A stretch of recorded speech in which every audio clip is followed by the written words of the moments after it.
what's up everyone, and welcome to tonight's episode of Resident Roleplay. This is a show where a group of friends and I get together and play homebrewed tabletop RPG set in the world of Resident Evil. I'm your host and GM, and welcome back everybody. What's up? Good.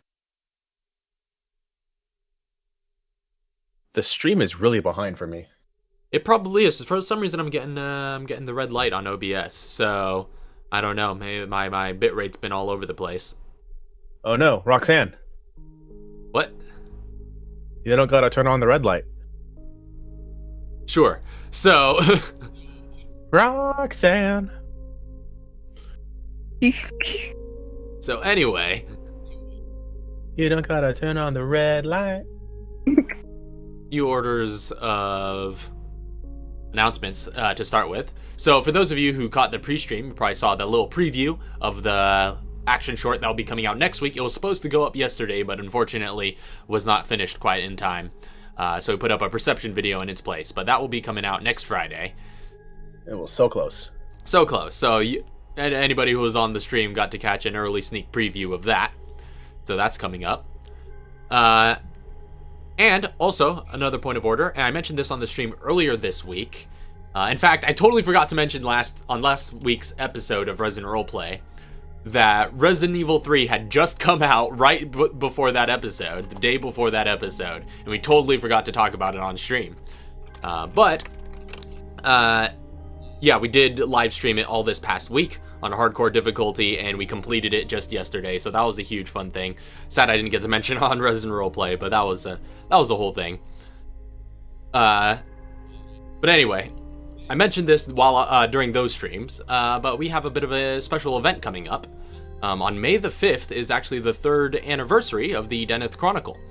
And so we're actually going to have a little bit of special sort of retrospective live stream on that day. So that's going to be on Tuesday, May the 5th. So that's still a good few weeks out, but bear that in mind for future reference.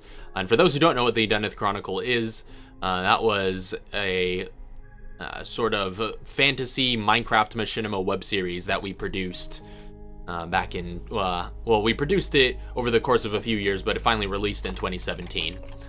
And over the summer of that, so that's still one of the biggest projects we have on this YouTube channel. So for those who haven't seen it, I highly recommend going back and watching that. And those are all still up, and we're all still super proud of them. And a lot of people, I guess, the sort of beginnings of this group, sort of go back to that series to some extent.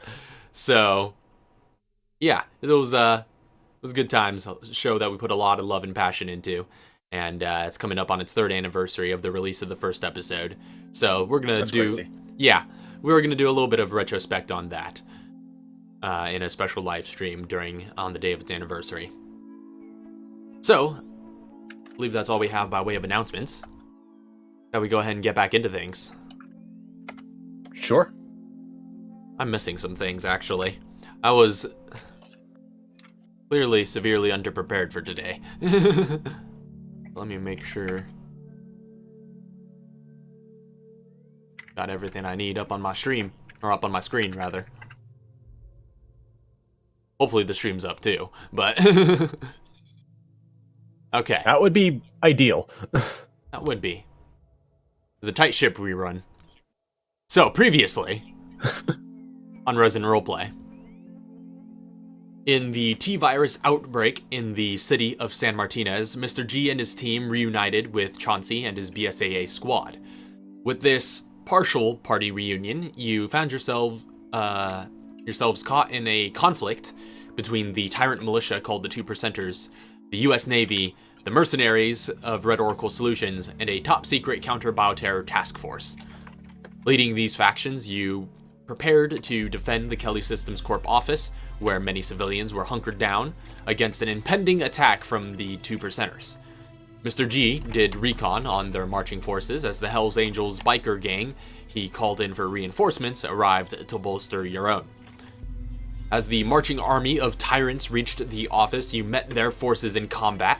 Mr. G straight murdered some of their human servants, who were forced to stand at the front, causing the rest to disperse. And with the coast clear, Chauncey and Enyo used high explosives and motorcycle stunts to stop the armored vehicle that threatened to ram through your walls.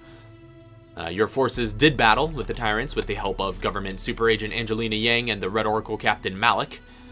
Many of these tyrants were wiped out when a naval cruiser used the coordinates you gave them to carry out shore bombardment with their missiles and cannons. Mr. G provided sniper support from the distance, as Mrs. X and Lieutenant Stanley fought the 2%er leader Rodrigo Salvador, the speaking tyrant. So, with your combined efforts, you managed to kill Salvador and his lieutenants, and with their leaders gone, the rest of the militia soon retreated. That's where we left off. So, under the dark of night, you rest and recover amid the aftermath of this battle.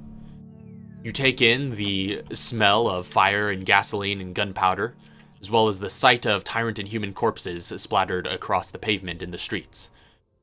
As you all reconvene at the once pristine Kelly Systems office, you find Lieutenant Mark Stanley, a hulking tyrant in his own right, dragging the rotting, eviscerated bodies of Salvador and his lieutenants out onto the street with the rest.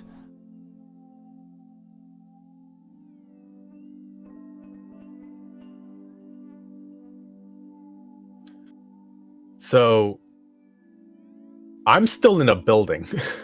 I assume by this point you've made your way back. Some time has passed. Okay. At this point, everybody's, sort of reconvened. At least had a chance to reconvene at the office. All right, so how is everybody doing? Who did we lose? We lose anybody? I think we lost some of your bikers. Nah, that's fine. Where are they? I also lost one of their bikes. And at this point, you see the sort of grizzled, older-looking gentleman coming by with 2 magnums in hand, just like, oh wait, that was quite the right. Yeah. Bikes around back. Around back? Now, would he would have had to have seen me Just kind of riding off. riding that truck and like slamming it sideways right in front of him because he was like right in the middle of this road, correct? Like, he was the only man with 2 magnums in the middle of the road. That's true. He wasn't with the rest of the biker gang. Yeah.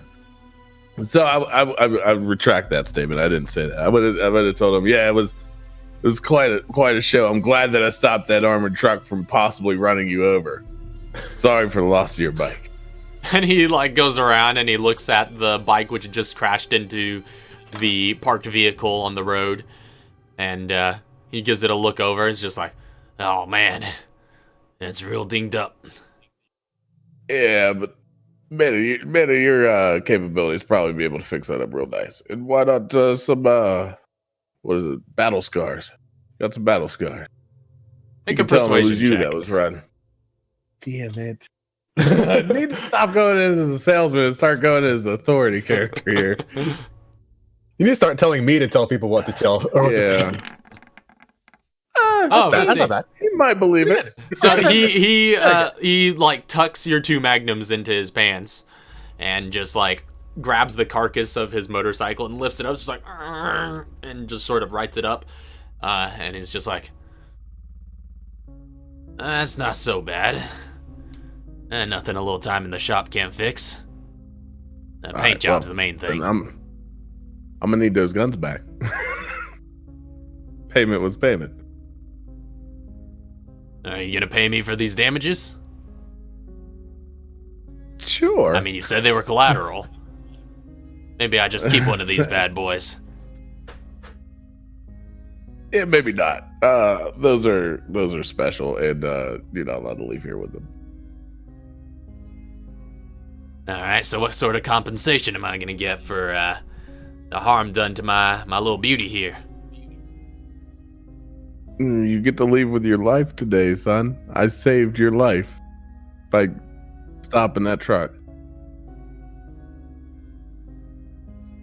I'll say make an intimidation check, I'll say in this case. given your phrasing. Oh, okay. 22. Seems a fair deal. Did you give me my guns back? Or do I have to grab him off of his cold dead body? He seems to reach into his pants and pull out the 2 magnums, which were sort of tucked into the sides. And he's just like, alright, these are yours. And he hands you back 2 empty magnums. Oh, that's okay. To be fair, they weren't full to begin with. Yeah, he used what was left of them. Cool. I can deal with that. But, I guess that was a heavy loss actually, but they were mostly full. But yeah, yeah, we're good with that. I can deal with that. I'm gonna reload them right now though. All right.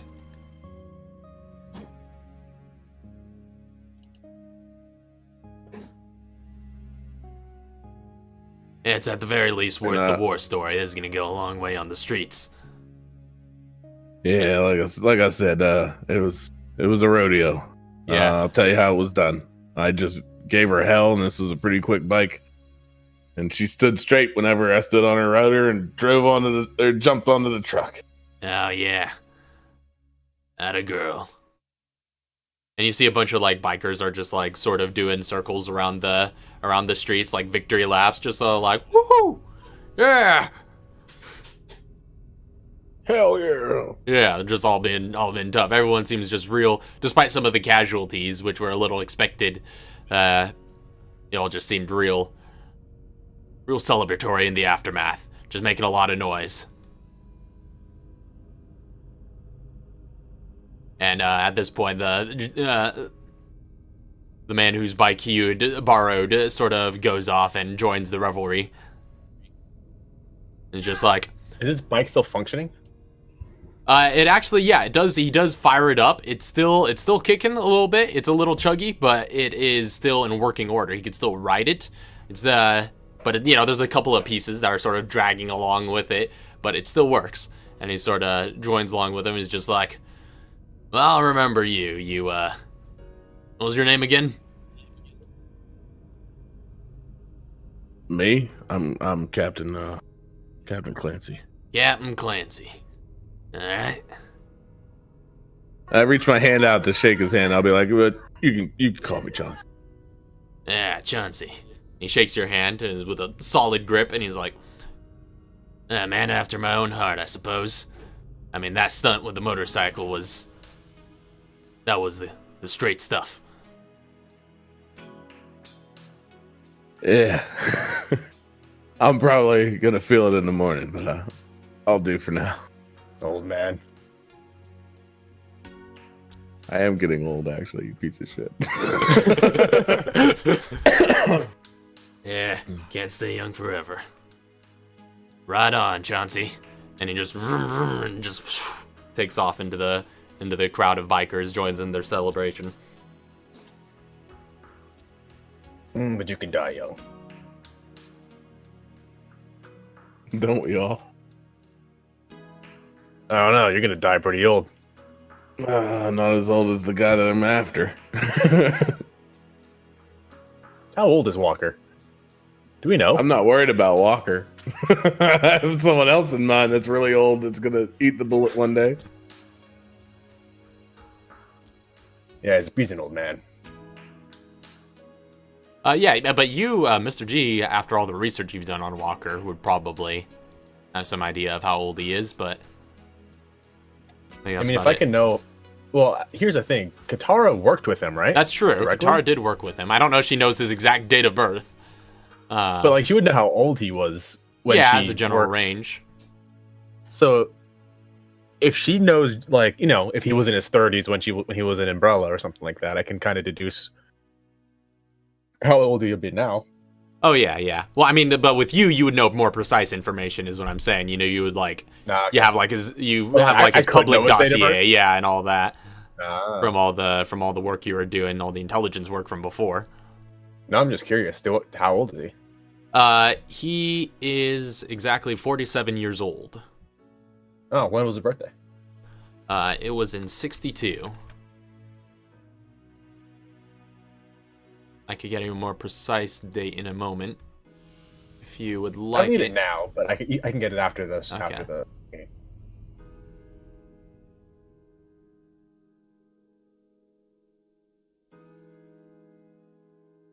Oh yeah, Sphinx is still alive. Gotta kill that guy soon.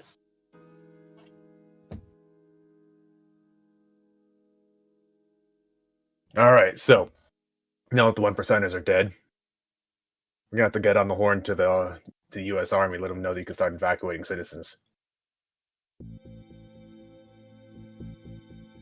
I relay that message. All right. I have a straight link to the Navy, and they know I'm here, so that'd probably be the best person to give it, right? Yeah. Okay, You'd have to, again, you're patching through the comms systems that the Red Oracle guys have set up in the office, since that's the only one It's powerful the army enough to that are reach doing them. the evacuation, right? Yeah, but the army is doing the evacuation. But Okay. but yeah, They're the ones who are on the you outside of the city. pass that along, like, and stopping people. Malik gets on the horn with his Red Oracle men and starts, orchestrating the communication effort and getting the word out that the 2%ers have been subverted and that it's safe to start evacuating citizens. There are a few zombies still, like, lingering around the streets, just from the general, sort of outbreak, but what few get within a block of this whole area just immediately get either, drive-by taken out by some rowdy bikers, or just, like, sniped by some of the Red Oracle agents who are now posting up on the roofs. Yeah, this is the most heavily defended part of the city right now. Essentially, yeah, you guys are just on top of a fortress right now, which is just in constant, just state of protection. We have the most guns concentrated in a single area. And probably the most highly trained guns, too. No offense to the Navy.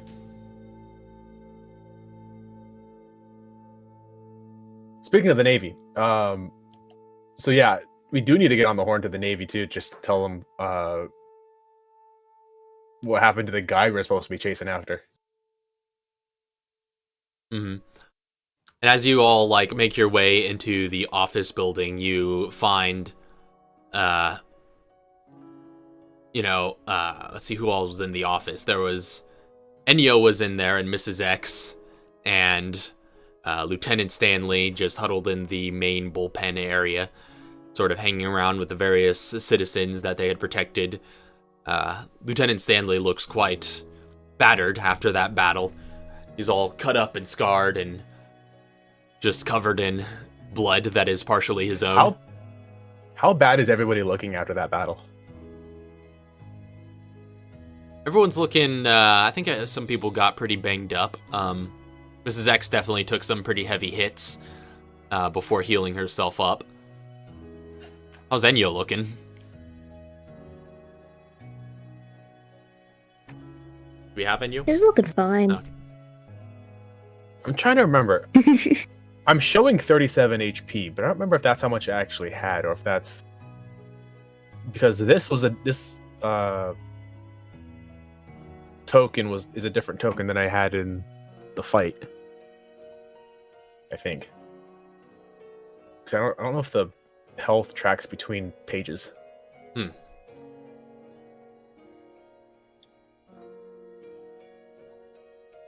All right, and at this point, the Red Oracle vice president that you had encountered before, Shut up, guy.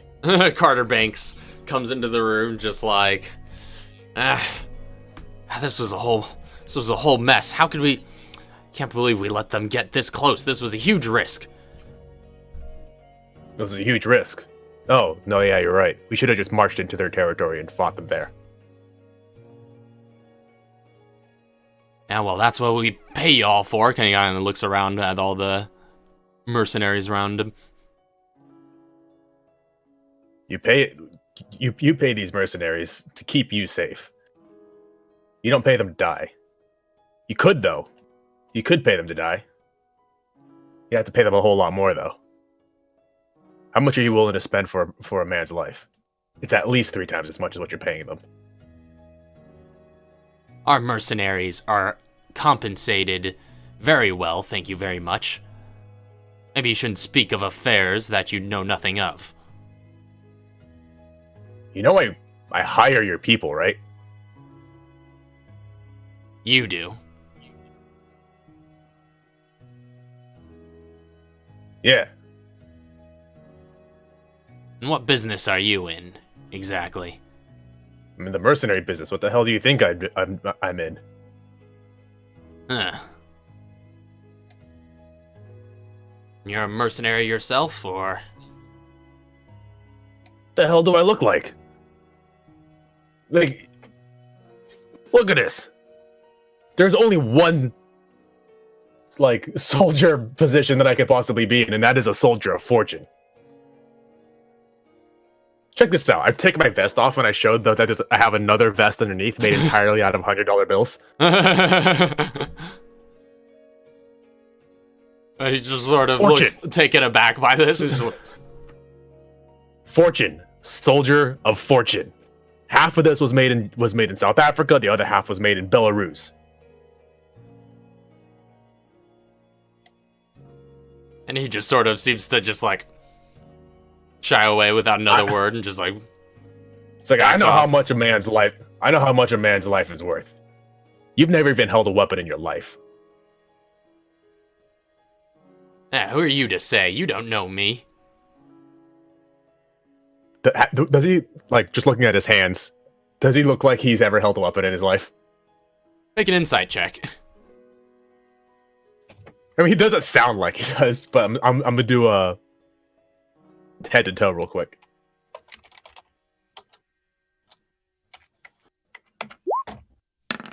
That's terrible. That's a 6. It's hard to tell. I mean, look at you. It looks like You a ever pretty fire a cliche handgun? suit. If you ever fire a firearm, you're gonna break a wrist. Now, well, watch your tone if you want to hire any more of those mercenaries. Well, like I said before, you mess with me, you better start digging up all the dirt you've got on yourself and burying it somewhere deep. I can make sure none of my mercs do business with you anymore. You could try. You don't even know my name. You don't even know what my face actually looks like. I could be doing business with you in 2 weeks from now, and you won't even know who I am. Face to face. At this point, the Kelly Systems manager that was in the local manager in her suit comes out, Clarice Cortez, and she's just like, she kind of comes out of like a corner, sort of hiding behind a desk. She's like, so everything's good. We're gonna get rescued now. As far as I could tell, we did your man's job for you. Oh, okay, that's good. That's good. We need to get out of here.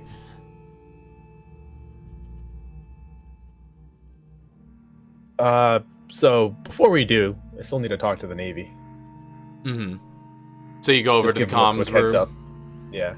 Yeah, you head back into one of the cubicles in which the comms are sort of set up and all the communications equipment. You butt in with Malik and the comms officer who he's speaking with, and he kind of looks to you and is just like, hello, Jason. What do you need?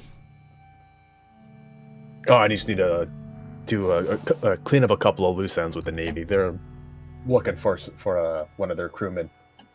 And you kind of enter through the cubicles are in a separate hall, but you enter in it through like the giant hole in the wall where the door once was, and you see the sort of debris still sort of falling from the tops of it and dust all over the place and lots of destruction scattered about. It's a whole mess in here, but everything's still in working order.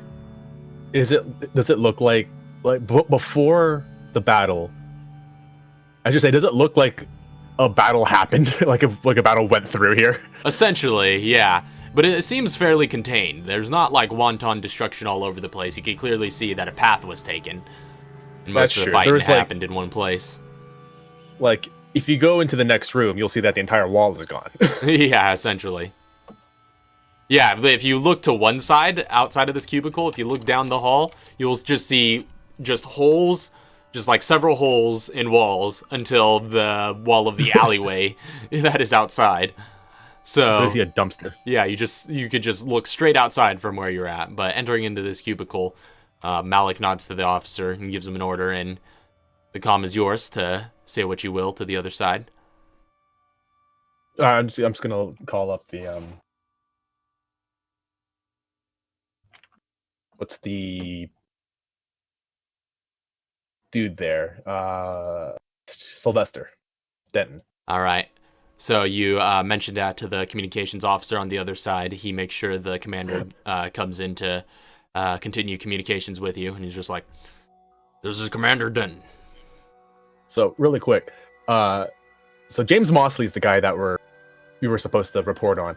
I have written in my notes, just like James Mosley, shifty mofo.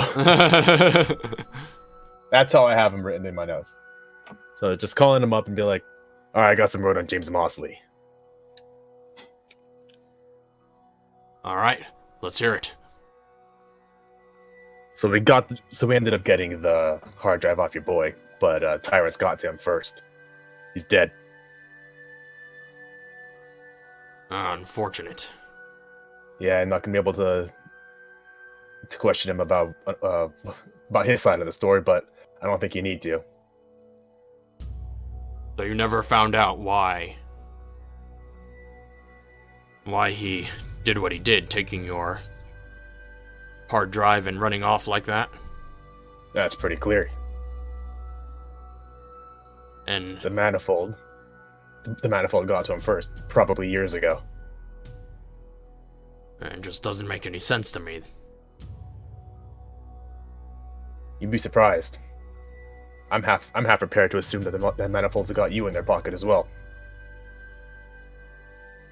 Their people are really everywhere.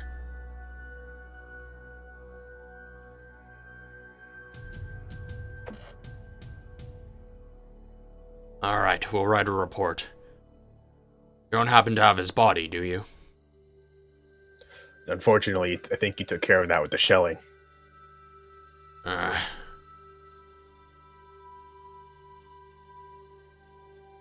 That's unfortunate. Still, won't be able to give a proper soldier's funeral for his family.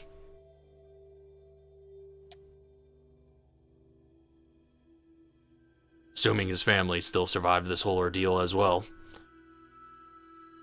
It depends.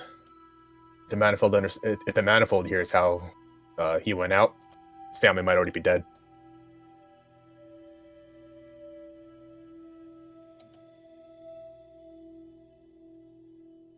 Alright, it will be reported.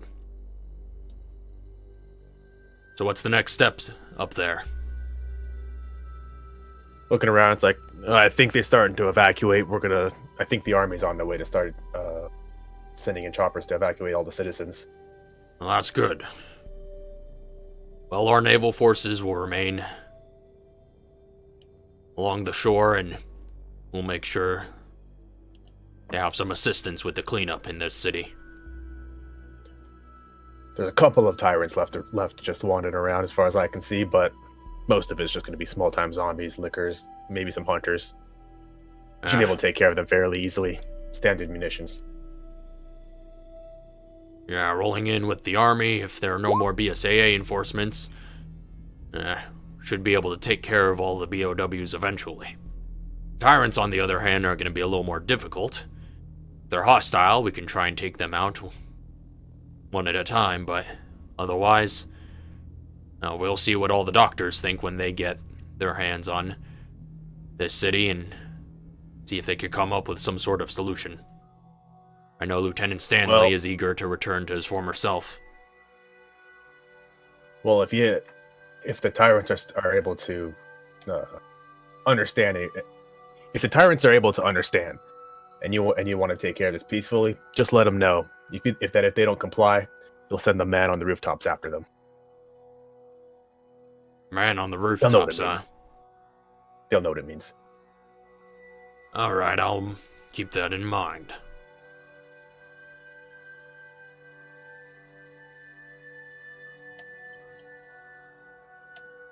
Anything else you need? I think that's it. The only thing you needed to know was what happened to your boy. Alright. Well, I can't remember. Did you give him an alias as well? Did you, that he knows you by?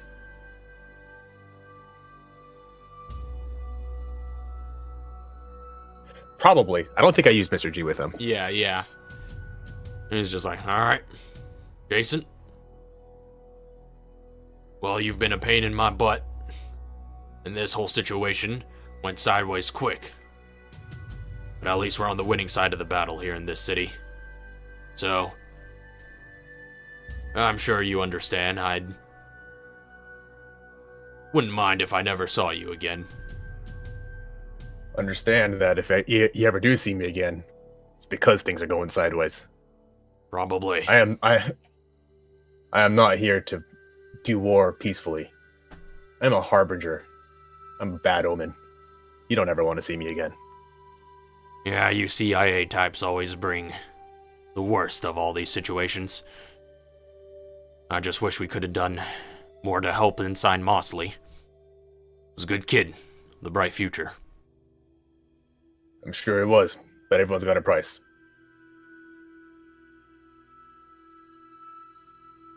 Alright, we'll be in touch with the army and orchestrate the retaking of this city. I'm sure you will. None of that's my business. I'm out of here. I'm gonna hang up. Alright, and so you sign out.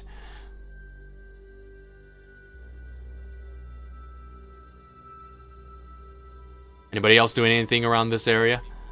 As the civilians are sort of all, the tension is beginning to fade and all the civilians are getting back to their usual selves, starting to feel a little bit more relaxed. You hear helicopters in the distance as the army is closing in for some evac runs.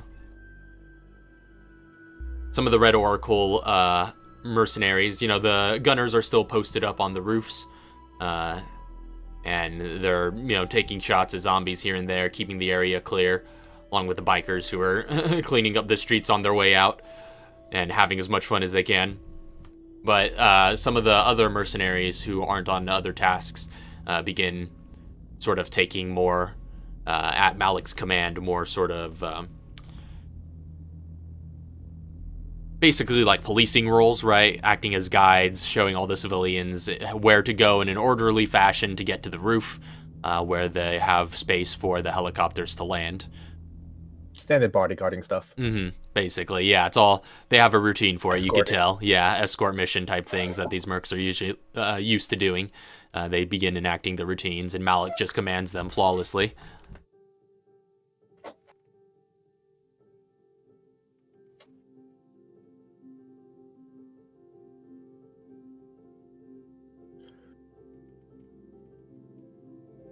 So Chauncey, Yeah, what's up? how's everything handled over at Camp Clancy? No. Let's just say it needs the mend, for sure. I figured that'd be one place he'd hit. That was after he blew up headquarters. Oh shit, really? Yeah. I watched my boss, president, CEO, what would I call Director. president? Director. Director, that's what it's called. Yeah. I saw my director get murdered right in front of my eyes, and during the explosion I just couldn't come to my senses to stop it. Sounds like he got a promotion. It's not about the promotion that I'm worried about. It's about protecting all the people that I'm worried about. You're going to be able to protect everybody a whole lot better if you have more authority under your belt. Sounds like you got a promotion. I didn't get the promotion. A lot of people are gunning for that job, and we're jumping at the opportunity. I Currently, can make that list a little shorter. Again, I'm not looking to kill people. Unless they're bad guys. I'm looking to stop the bad from spreading. Yeah, well, sometimes you gotta clear out a couple of the people in the way if you want to stop the bad from spreading. Yeah. Yeah. You can say that.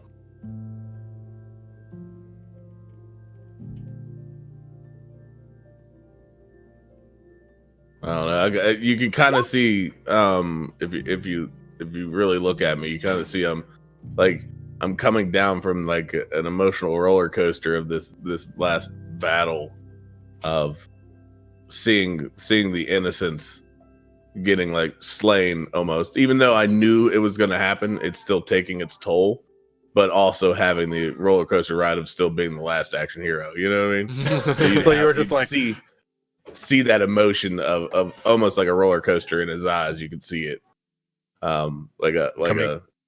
He's still got the panther in him, but there's still the lights fading of just watching people get massacred almost, and running and fleeing for their lives under someone else's control, and having to do it himself as well.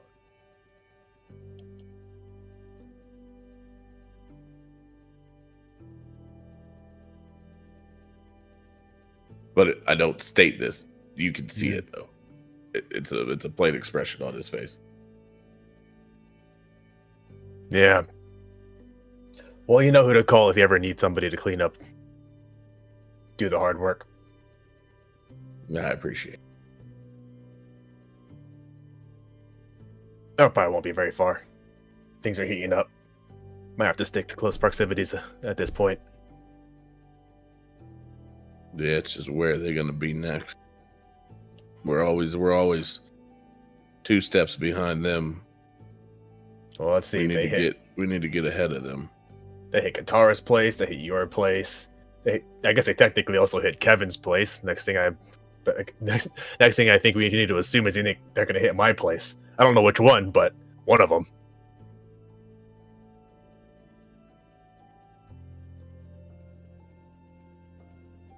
I'm just stuck on the idea of only people that knew us, all of us, prior to you, was Emil. And I feel like that was the thorn in our side. But now that they've made their attack and their advances, they have no new knowledge, and they're just they're going to be on the run soon if we keep pressing. And I almost feel like that's our next objective, is to track down this Emil and get him away from them. So all he's going to do is help them get bigger and stronger. Oh yeah, have you seen how big greenhouse pharmacies are getting, or greenhouse solutions are getting? Yeah, they're legit, bona fide. And like I as I'm talking about Emil, I just have the M19 in my hand, just like kind of like just like flopping around my hand, just like looking at it as I'm talking, like paying more attention to it. This is Scott Moeller's M1911. That is correct. Oh yeah, with the one that's all pimped out. Yeah, it's got that hurts the Emil inside me. Yeah, it's got the custom engraving of the names of the squad on the slide, but also a whole lot of other sort of modifications and attachments. Those guns are never meant to be fired.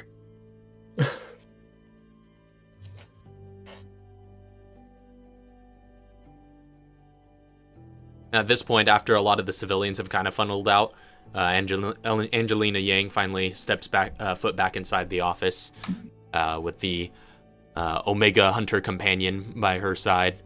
That's just How many civilians did you freak out? Well, that's that you get the sense that she was waiting outside for a bit, just for this minute most of the civilians to funnel out before she comes back inside, so she doesn't freak anybody out, and also allow too many non-government official eyes to be laid on this top secret individual. She's not supposed to be here. He looks at you, and she's like, I don't think neither are you. I'm not here. I don't know what you're talking about.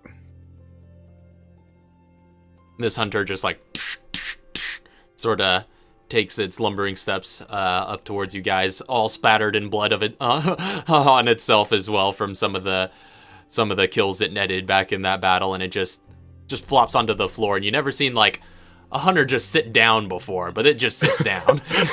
This hunter's just like, man, I'm pooped. Yeah, like this. It's this kind of this weird sort of dichotomy of this obviously like killer bioweapon, but just like Taking basically, a short rest. yeah, behaving like a pet almost. And it's just like, Well, I'll be damned. Hold on, give me one moment. I'm just gonna take my phone out and take a selfie with it. and she's just like, that is top secret bioweapon you're looking at right there. You kidding me? If this photo gets out and it's got my face on it, your bioweapon's gonna be in a lot less trouble than I am. That's fair. I'm immediately gonna post it to the internet. Really?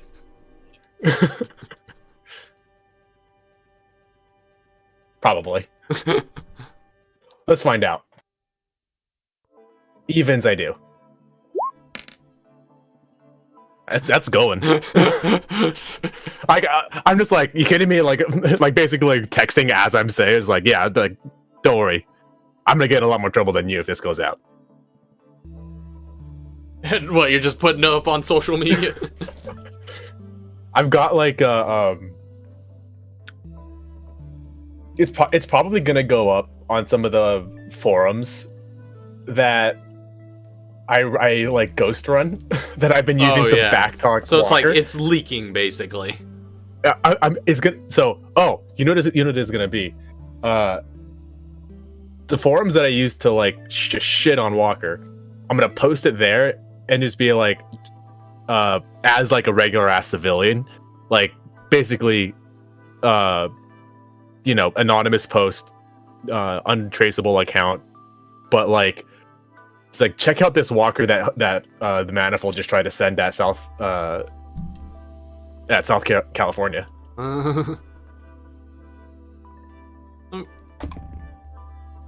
So she sees you pressing one too many buttons on your phone, and she's just like starting to get a little concerned, and she just waltzes over to you, and she's just like, you know what though, I'd be doing my job poorly if I let you keep that photo. You might want to delete that. I'm staying 10 feet away from her at all times. And she chases after you, and she's just like, I'm hey, running. give me that. Still texting. She's like, hey, stop that. And the freaking hunter just like goes and cuts you off in front. I'm gonna go over it. I'm just gonna like make this. I'm gonna make this. Can Enyer cut off the hunter? Oh. I'll say make a grapple check against it in that case. So Do I get advantage? This is athletics for Enyo. Oh, for Enya. Okay, I thought you were saying me. Ooh.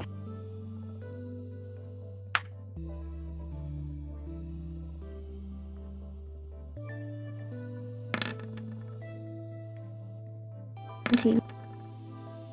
18. So you attempt to cut it off, and you dash into its path, and it just like just leaps straight over you with its hunter like agility and lands in front of Mr. G, and just like I'm gonna make like I'm gonna slide under it, and then when it ducks low, I'm gonna try to jump and somersault over the top. All right, make an acrobatics check. I'll say this will actually be a grapple that it's initiating. So your acrobatics. I'm avoiding it with acrobatics. Yeah. That's a natural one. I just gotta. Actually, I can't fail that. I minimum get 19. Yeah. So, you like feign low, and it just like basically attempts to like body slam you. I break its ankles. You don't break its ankles, but it attempts to like body slam you low, and it just ends up just like just flopping on the ground as you go over it. I broke its ankles. And then you land on the other side, but Angelina Yang is still giving chase. I'm heading outside, and I'm just gonna like head to the. I'm probably just gonna go to the rooftop of Kelly Systems with my grappled hook shot. Is Angelina yelling anything? She's just yelling, just like, "Hey, stop him!" How close am I? I'm just running around with a phone pressing buttons. I mean, How close am I? you're in the same sort of room, the whole bullpen area that you guys are running around in. As he lands, I'm a headshot his phone with a magnum. All right, go ahead and make a. I've seen this play out. Yeah, with a magnum. Just Technically, your magnums are empty. Oh, No, you did reload them, right? You had more ammo. You do. You have the M1911 in your hand right now. I know. But I have only one purpose for that gun. Like, if that's the case, I just out of heat or sleeved it, pulled out the fucking magnum, You can quick shot, right? Yeah, You can quick shot too, so it's like you I could don't think he has just. quick shot. I have fast draw. That's what So it was. I don't remember which I'm one's able to which, put it but away one and of put it them. back.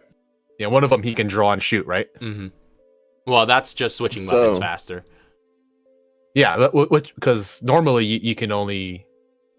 5, 3. I know that's for the double-handed one. 2. Is if you're the action used to draw arm on your offhand, you can also use that to fire it, right? With the double weapon fighting. I think you might be thinking of a gun fu thing, but Yeah. Something it only like that. applies to handguns. Yeah, that's what I'm thinking of. I think I'm thinking of that. It's just using my armor class.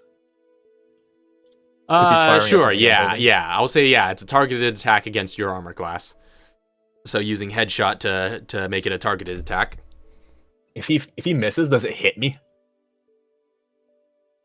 No, I'll say if he misses in this case, it just hits the wall behind you. It's just gonna be a clean miss. But if it hits its target. Does that hit? Nope. Extra attack.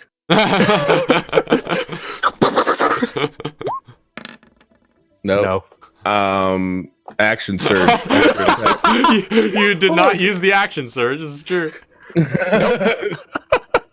And the last extra attack.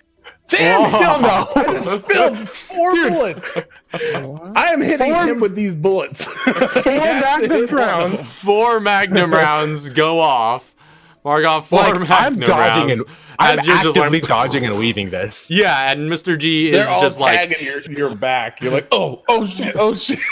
yeah, they're just like barely dollar threading bills by. going flying. There's dollar bills going flying from under my armor. Why are we attacking Mr. G? I'm Because attacking I'm- his phone. Because I'm tweeting about a hunter I that's know- not supposed to exist. If this lady's chasing him after snapping a picture of a VOW in my presence, that's also going to look bad for me. It's true.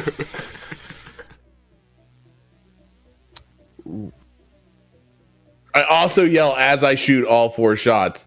That's about enough. We're done with these games.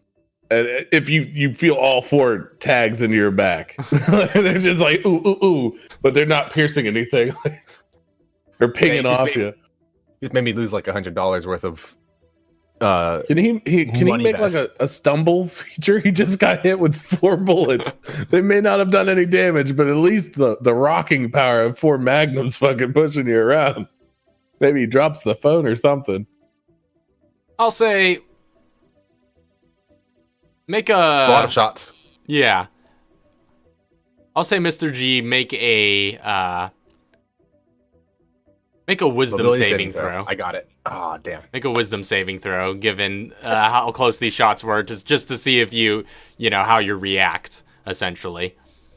So it's almost like covering fire Um. or suppressing fire. against you, so to speak. I need to look at highly skilled. That only applies to skills. Only right? Not applies to saving throws or proficient anything like that. skills. Proficient skills. So I can critically fail. And I could You could just roll normal below 10 fail, on- yeah. Thing is, 11. I probably would have hit with the first shot had I not done headshot. By the way, What's your I'll say what's your trick shot DC? We'll use that. my trick. Your 9 would have hit if you didn't headshot. Oh, my trick shot Mhm. DC is 16. Okay, yeah. So you are essentially stopped in your path after those shots. And you know, you Knocked on my butt. yeah, basically are just sort of you feel how close those shots get and you feel them like skim around you as he essentially traces a shape around you like an old cowboy. Those are warning shots. Yeah, and you are just That's what it was. intimidated into a stun by these shots that clip around you. I know when my life's threatened. Just puts his hands up real quickly. I'm good. I'm good. I value my life. I'm here. More than anything else, actually.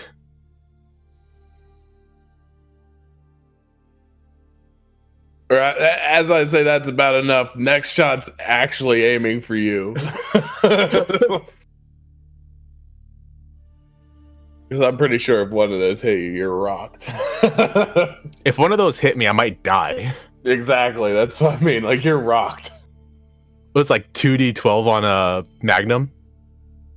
3d12 for my on Magnum, revolvers. Three. Oh, Yeah, 3d12? Okay, if you 3d12, yeah. just with the weapon damage alone, you could probably kill me. No, good. Plus is +2. Actually, no, because I can have it. Yeah, but then I can hit you with another one. Remember, when I Yeah. attack once, I attack twice. Yeah, but that's another round that you have to spend. Either way. I mean, to come up with a W, it's worth it. Always worth it. Chances like, no matter the cost. So yeah, I'm gonna just like stop. Hands up. All right. And at this point, a few Red Oracle guys burst in the room, just like, oh, what's going on? Those shots were inside. Don't worry about it. We're just playing. Malik just I motions have them Magnum down. rounds behind me. Yeah, there's just like like smoke Big ass sizzling freaking out holes. of the wall. There's holes in my vest jacket. And Yang's just like, play nice.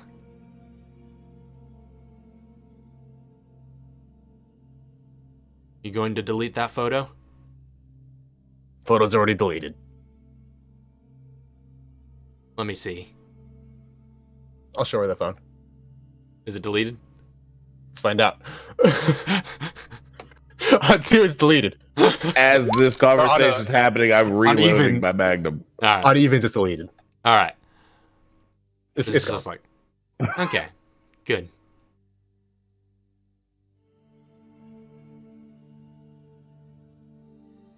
And she just takes a moment to just breathe and she's like, well, that was quite the exciting turn of events, she says, kind of looking out the windows out on the battlefield outside.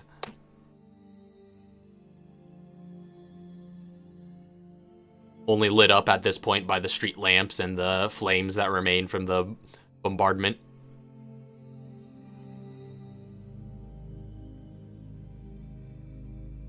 Hey, Angelina. Miss Yeah. Yang.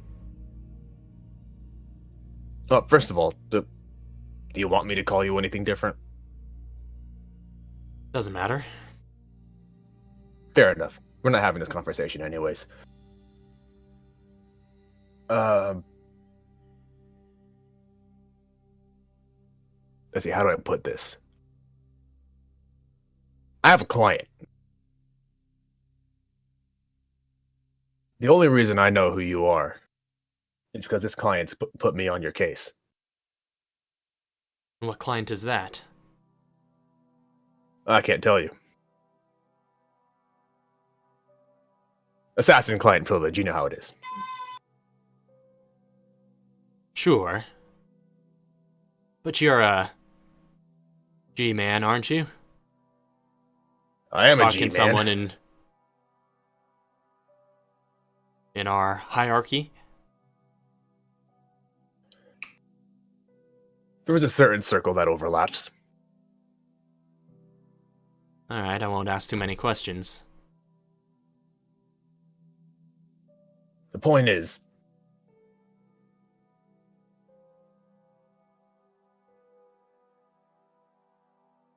I'm gonna have to borrow you for a little bit.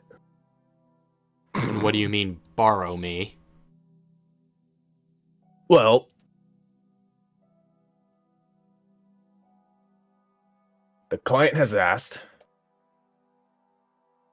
for, well, the client was kind of vague, so I'm assuming this is the closest I'm ever going to get to you. And they want to talk to you.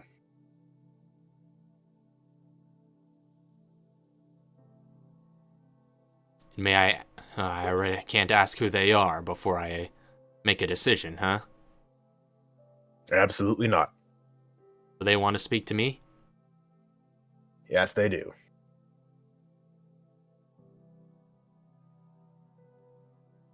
Make a persuasion check.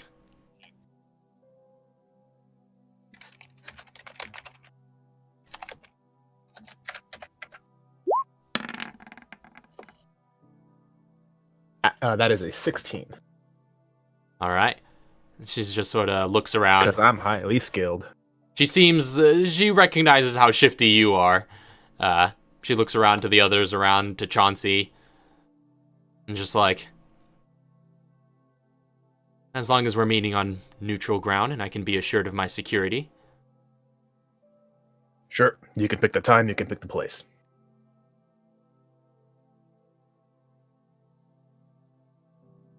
Alright. Where are you going from here? I'm headed back to... Chauncey, where are we headed? I've got to go back home to clean house. I'm going to do some sweeping. BSAA camp? Yeah. I mean, if you want, you can come with us and you can just chill out for a second, because it kind of seems like everything has kind of gone to hell, and that's probably the safest place you could be right now. Wherever any other safe houses you might have had before, probably compromised. If they can hit the BSA headquarters, if they can hit Camp Clancy, this naval base that they're not supposed to know I was at, you can assume that you're compromised.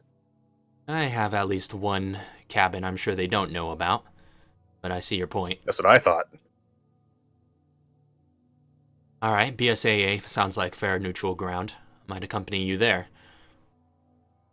She looks at the Omega Hunter, and she's just like, we'll just have to make sure whoever's giving us transport can make a pickup.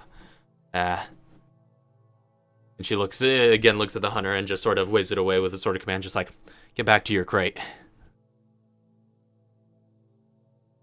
And just like, yeah, we'll figure out. And just like dashes off out the doors and back into the city.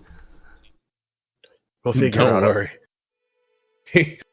We've had bigger things at Camp Clancy. Yeah, it's like the room it's gonna stay in is like at least 5 times its required space. Yeah, once we're at the camp, we can discuss where you want to meet your client or meet my client. Alright, sounds fair.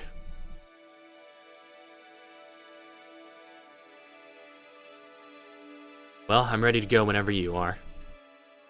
And she sort of heads out and sort of makes her way to the roof and just watches the civilians go as she waits for an available bird amongst all of the helicopters coming in and sort of waiting for your signal. So you guys can pretty much get out of here at a time of your choosing whenever you're done interacting with all the with anybody else you might want to speak to here. But yeah, you could pretty much just catch a ride down to the airstrip that Foxtrot team landed at, and then fly back to Camp Clancy whenever you want. I would just command my troops to, mount up and ride out. We're gonna go. All right, guess when heading off. everybody else is ready. I'll also just like quickly meet up with all the bikers and just do my rounds of just like, hey, yeah, what up, dude? Hey, it's been a while, and just like basically just touch base with all of them, make sure that they know that I'm appreciative of their participation. Mm-hmm. And yeah, they like it's like, again, they're celebratory, but then there's like some somberness of just like, oh man, you know, we lost all these guys. We lost. Yeah. John, isn't that John the man? You know. And, yeah. We lost little Smitty. Yeah, little Smitty. There ain't no replacing Smitty. Yeah, I mean, we still got big Smitty, but little Smitty, yeah, he ain't getting back up. Nah, I mean, he could, but he'd be half as tall. I think his legs are over there somewhere. Bring in the new bloods. But they express some measure of sort of somberness, but also excitement at the chance for a good old-fashioned battle, and the promises of glory that you made to them. They are just like, better see this mentioned in the papers when they do their reports on what happened in this city. Don't you worry. I'll make sure you get the good, right kind of press. I'll see if I can talk to somebody. I got some connections. You know how I am. All right.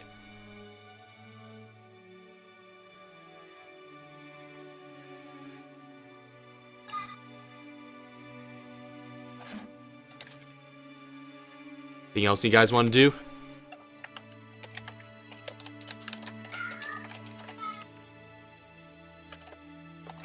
That's it for me. All right. Lieutenant Stanley is just sort of like gives a nod to each of you as you are all on passing through the office one last time on your way out. He has sort of written on a whiteboard in one corner of the office, just like heading back to Camp Martinez. Was honor fighting alongside you.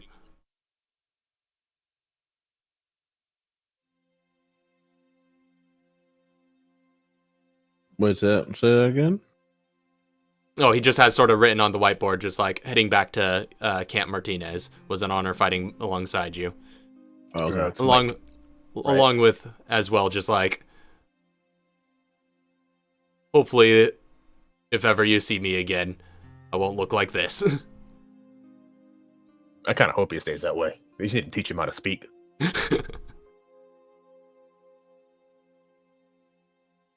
And he sort of like throws his hood back over from his cloak and starts trekking back into the city.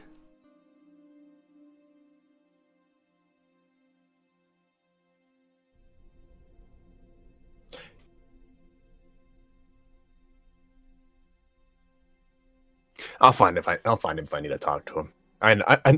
We know somebody who might be able to help him.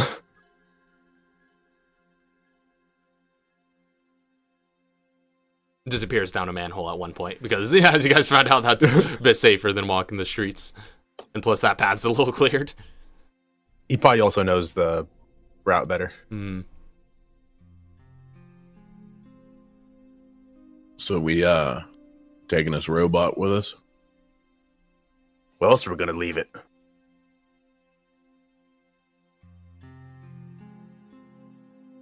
What about this other lady here? You mean my? Yeah. You mean my what's it called? Associate?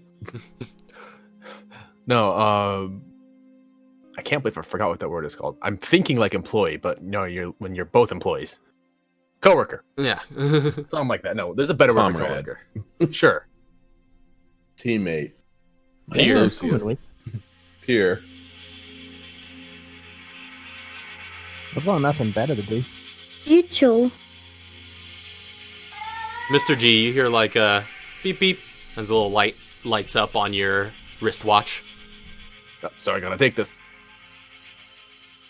And you hit a button and just zzz, this holographic projection of Mr. Fox in his dark suit and his neatly combed hair just appears lifelike in front of you. And he's just Chauncey gets flashbacks. and he's just like, Mr. G, report. What was I supposed to be doing? The last he heard from you, you were sent off on a mission to steal manifold intel and rescue Mr. U. Is this a secure channel? Yeah, you would know your wristwatch is about as secure as it gets. It's just one-way line to Mr. Fox. Oh yeah, so then I'm just gonna flash the hard drive and say, mission secure. Was unable to recover Mr. U. Unfortunate. Miss X and I barely made it out alive. You said unable to waves. secure... Mrs. X. You say unable to secure Mrs. U. Or Mr. U. Is he still alive? And Mrs. U. No. Good. That'd be a loose end we would have to double back for. At least we got the hard drive. This will start to turn the tides. What's on it? No idea. Well, find that out as soon as you can. And make a copy. Send it back with Mrs. X. Mrs. X, I need to debrief you. We have some stuff to work out here at Langley. The analysts are working overtime. Have you seen what's happening out in the world right now? Yeah. It's shit. Yeah, that's basically it. It's shit. Yeah, 3 cities got hit simultaneously. The Manifold's taking responsibility. They're making their moves. From what we can tell, they launched from somewhere in the Pacific. That didn't have anything to do with the Valerian, did it? No, we were there. Ah, great. Those ICBMs they stole, American ICBMs, used against us. Funny how that works. I mean, that's what we do. Yeah, well, we're usually not on the receiving end.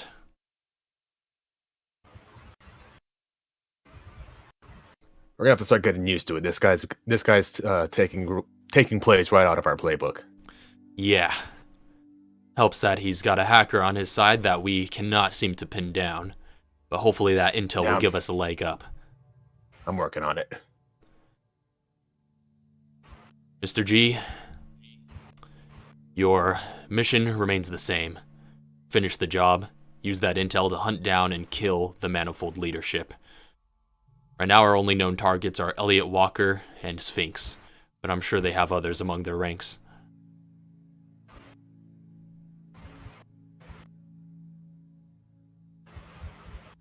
Well, once we analyze this data, we'll send it back with Miss X. And I guess officially, just to make it easier for me to do my job, officially Mr. U and Mr. G died on the Valerian. Good to know. Anything else I should be aware of?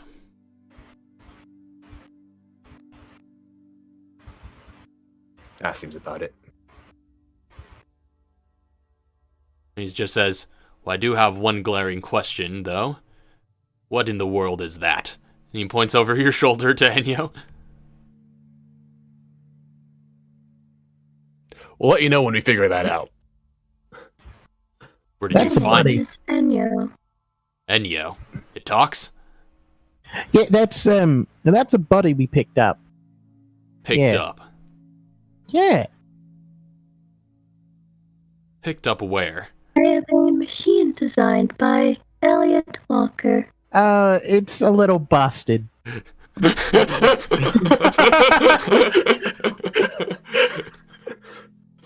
Mr. Fox just Okay. says, okay. It's like a this- newborn. It's just repeating words that it hears. This is getting interesting. Was that on the Valerian? Nope. Make a deception check. with disadvantage. Let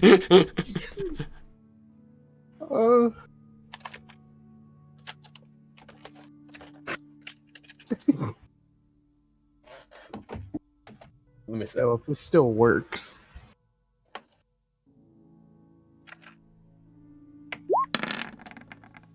Ooh. 20.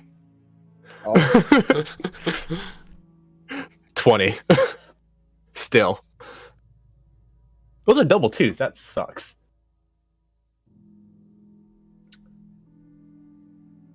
Hold up. What's his insight like? what's this? Yeah. So, passive insight. He just leans in and says, I hope there's nothing else you're withholding about what happened on the Valerian. I don't know what you're talking about. I died on the Valerian. I get that. But if we've got a manifold robot on our hands, this presents an interesting opportunity. Do they know you have that? As far as I know, they don't know anything. Just generally speaking. As far as I'm concerned, they seem to know everything. Did you hear what happened to the BSAA? Yeah. Yeah. It's not good. They seem to be a step ahead of us at every curve. You know, people keep saying that. Looking pointedly at Angela. Angelina? Angelina. Actually, she's not in the room right now. She already left. Oh, she already left? Oh, dang it. Where'd you go? No. Yeah, It's just people like- keep saying that.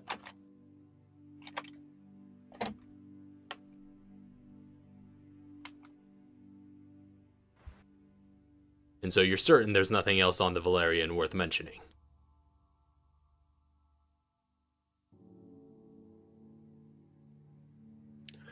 Let's see, we picked up Mr. Yu. Or we met up with Mr. Yu. He died on the way out. We got the hard drive.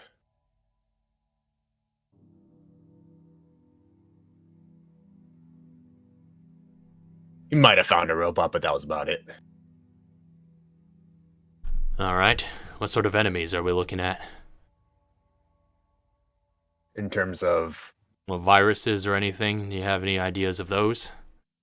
damn near all of them, except the I'm just gonna name the ones that we know that they don't have. Which ones are those? They don't have Ouroboros. I know that one. They don't have. Oh, so they not have. They have G Spectre Plaga T Abyss. Hmm.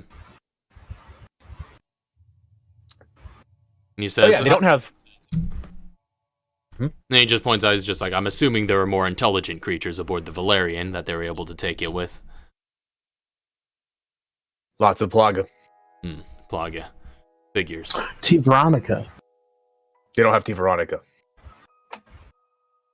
That one's in Japan. Alright, that's worth noting. It's also worth noting also the Oh yeah, no, at this point, yeah, the Plaga Type 2s have been around a little bit, because those were the types you found on the Valerian, which were pretty new. Do we know the difference between the Type 1s and the Type 2? Yeah, you would just from anecdotal reports. Alright. Type 2 Plagas. Alright. That seems to be the majority of their force. All of the crewmen that were Valerian crew were also Plaga. Alright. So where are you now? San Martinez? Are we still in San Martinez, Yeah. the city? Yeah, you guys are in the Yeah. office.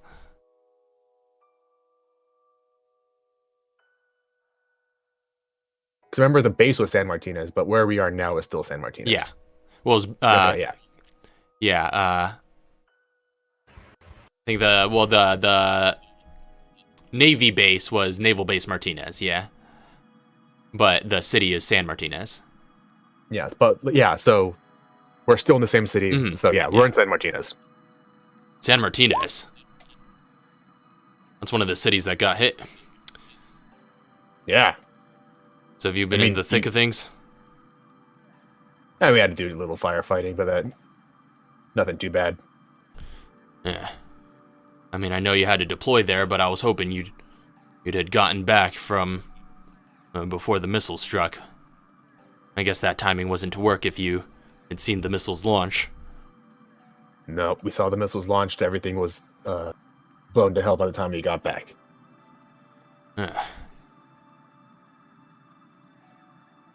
Well, if you'll have much difficulty getting extraction, I could arrange some flights. And we're going to be heading back to the Camp Clancy. I think he's got a chopper. The skies are clear? Currently. That's good. Yeah, if you could get in touch with your old friends at the BSAA, you mentioned Camp Clancy, Chauncey, all those guys, they're probably going to be on the front lines fighting this. Well, can he see what's in the room? Because isn't Chauncey just like right next to me? That's true, yeah. Is Chauncey still there?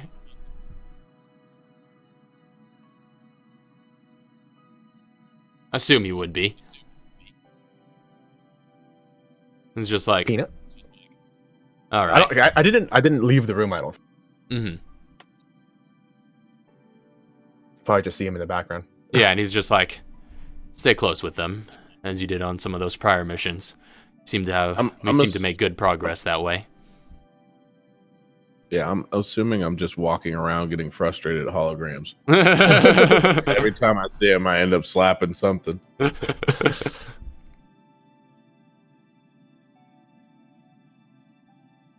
No, yeah, they're our best bet right now. Yeah. Chauncey's willing to do this. Chauncey's willing to do what needs to be done.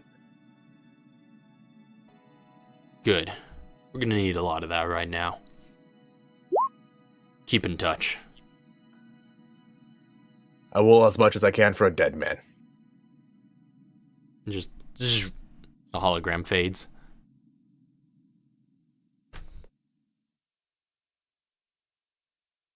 Well, All right. we ready to go? Yep. Miss X. Yes. Wait, really quick. Is it Mrs. X? Or, well, Mrs. X, yeah. Because I've been saying Miss X, but Mrs. X. Okay, so Mrs. Yeah. X. Damn, you're taken.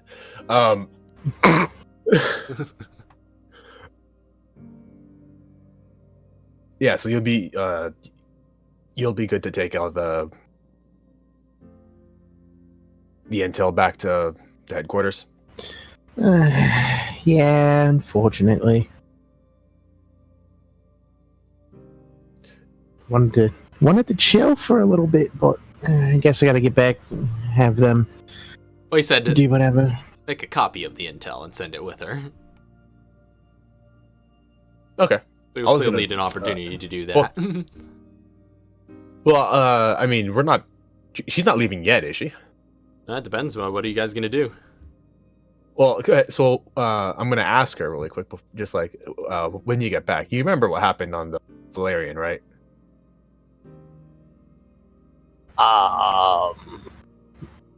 Yeah. In character, yeah. Yeah. Out of Alright, so character. right.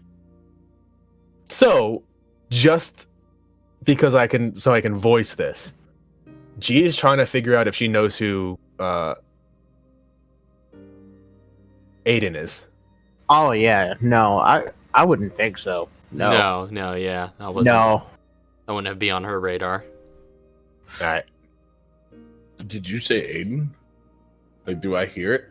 No, No, Mr. G I hasn't was said asking anything yet. I was asking if she Oh. remembered what happened on Valerian, and if she recounts what happens, I want to know if she's like. And then we had and then Aiden was there and fired shots at us because she was, if I recall, she was on cameras, right?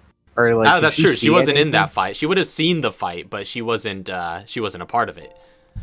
Mhm. Yeah, because I feel like She if she would've was been on able to- cam, She would have just thought that was just like, oh, that's a big some chief looking random, random big commando dude. dude. Yeah, that seemed to be. trying to figure out if she can identify him. Mm. No, yeah, she doesn't seem to have any particular clue of who that was. Yeah, I have her recount everything, and then she just goes, "Big commando dude, I guess, just started firing." And next to the Yeah. Gatling gun dude. Next to a Gatling gun guy, I'm completely surprised.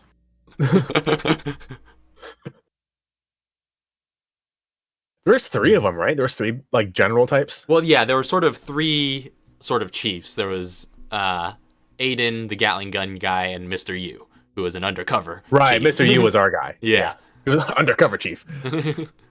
Worked his way up. All right. All right.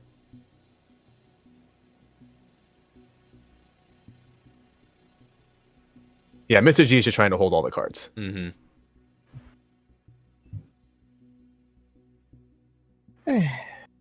I know, Yeah. or Mr. G is like, I know what needs to be done at this point. He's already given me the mission. So he's like, he'll find out when the mission's done.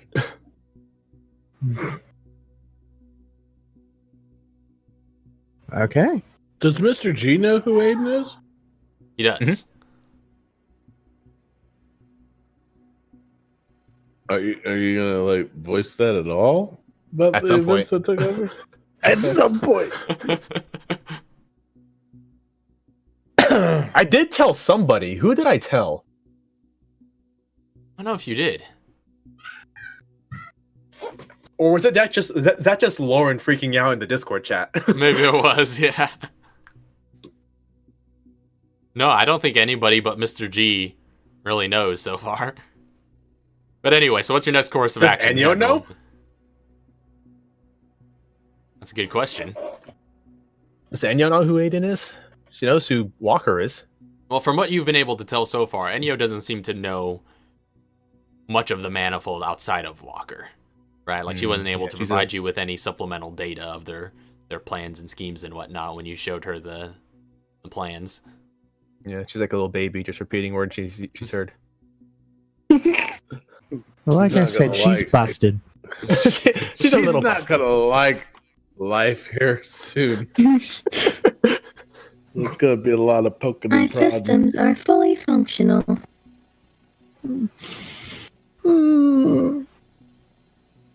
Yeah, we'll see about that. Scientists that'll find out how functional your systems are. Don't you worry. Hey, Kev boy. So, as this is going on, the Carter Banks kind of stumbles back into the room. Some of the Red Oracle mercenaries are sort of flanking him.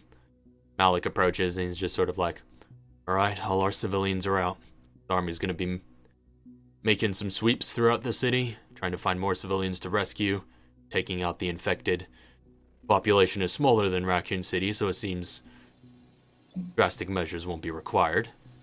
And also, not to mention, a significantly smaller portion of the population seem to have been infected, so even better. All right, sounds like you've got your work cut out for you. Mm-hmm.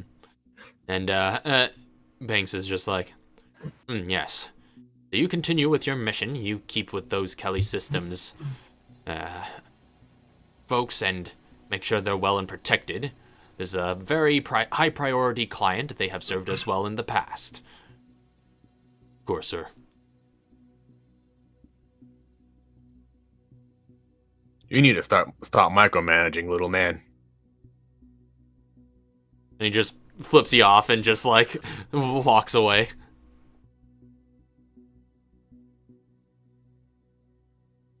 And Malik just gives you all a nod and he's just like, till next time, be seeing you. And he just starts walking away as his men sort of just like cascade behind him and form a sort of cohesive moving unit that surrounds him.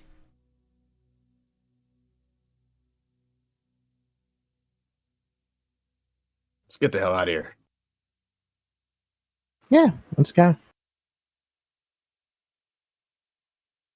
All right, so you all take the next bird out that is able to get you to back to the airstrip where Chauncey's bird had landed, taking a sort of C-130 there. As Angelina Yang goes with you guys, she makes sure to route the pilot to a specific location on near the piers where there is like a crate basically waiting, and then they just attach the crate to the helicopter and make sure that gets flown out to the airstrip as well, and that gets loaded up as cargo on the C-130. The hell's in there? Little guy. Remember what's in there? I know what's in there. I'm saying that for the benefit of the pilot. Yeah, you're just like, whoa. What could that be? So you all take the flight back to Camp Clancy. Back to the sort of The remnants of Camp Clancy. the Illinois area, and then you ride back to Camp Clancy. And yeah, upon arrival, as you go through the busted gates, you all get a long rest over the flight, kind of like Foxtrot team got over the flight there. So I'm gonna assume that I'm actually at 37, so I'm gonna spend it. Mm-hmm. Let me start spending. Yeah. So you get half your hit dice back.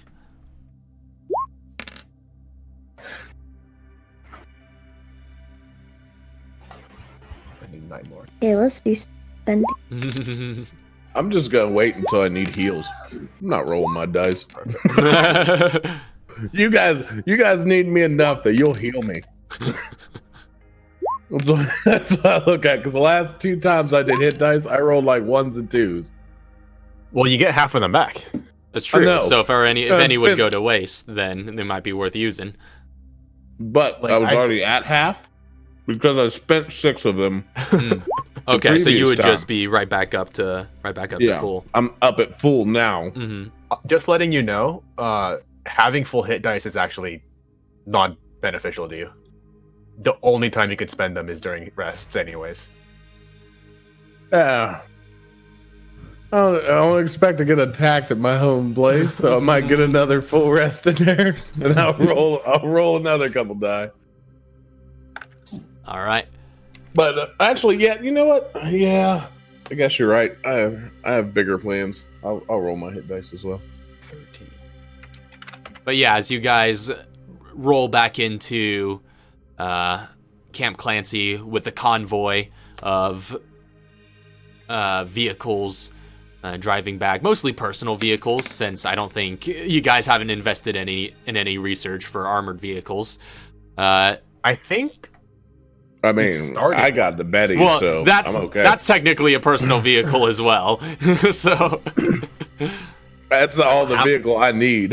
So a handful of have a you are in vehicle. there, others in other soldiers' personal vehicles. But as you guys ride in this convoy back in, Mr. G, you see for the first time. The rest of you are also seeing for the first time, but Mr. G, you're the only place that had seen this place before. You see for the first time as you drive through the non-existent gates of the compound that the land is in complete disarray.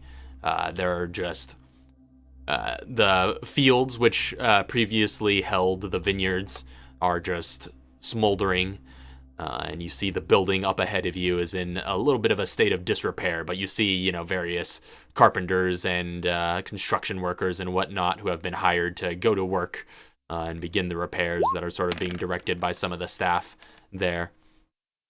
I don't think these trenches were here before.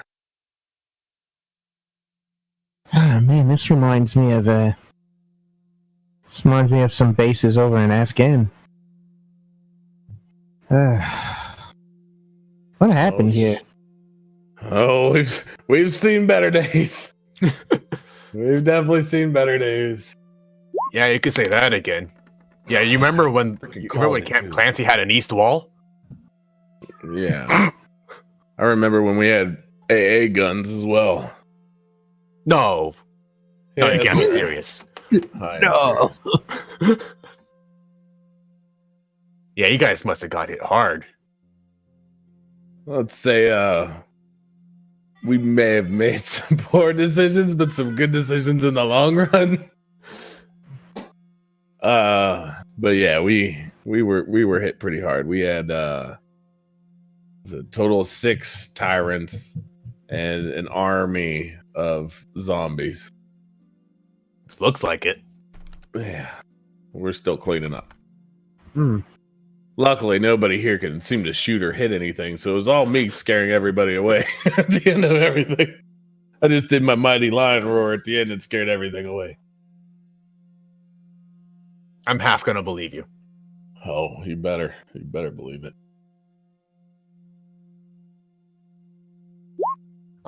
You know what? I'm gonna go and find. Freaking time I gotta go. Sorry, I'm so fed up. I've had 2s, 3s, and 1s every time I roll. I finally get a solid 12. I'm gonna go find somebody non-partial to tell me what happened here. Hey, you, firearms instructor, what happened here? Don't listen to that guy. He didn't even shoot. He did, and that's the guy who's gonna talk the most praise about you. He's a fan. Yeah, he is. You're damn right, he is.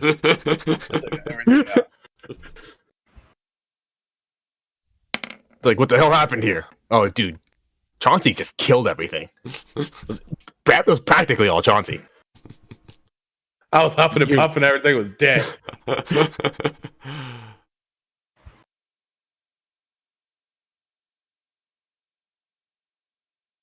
What Chauncey said there was 6 tyrants? No, he's being nice. There was like 10.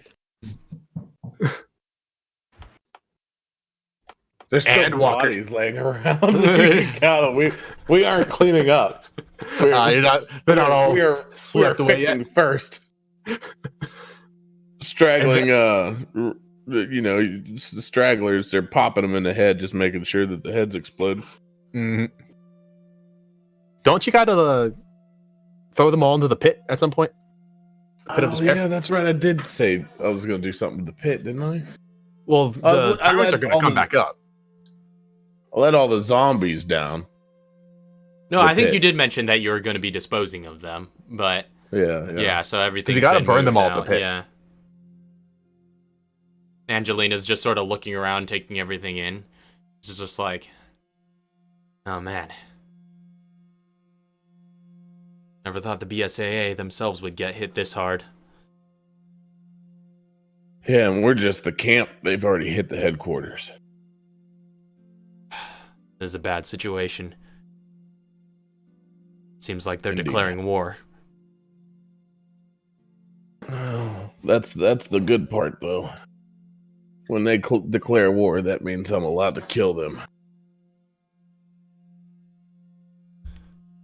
You'd actually be quite impressed how, or you think you'd be surprised what I'm allowed to do, what I'm sanctioned to do when we're officially in war.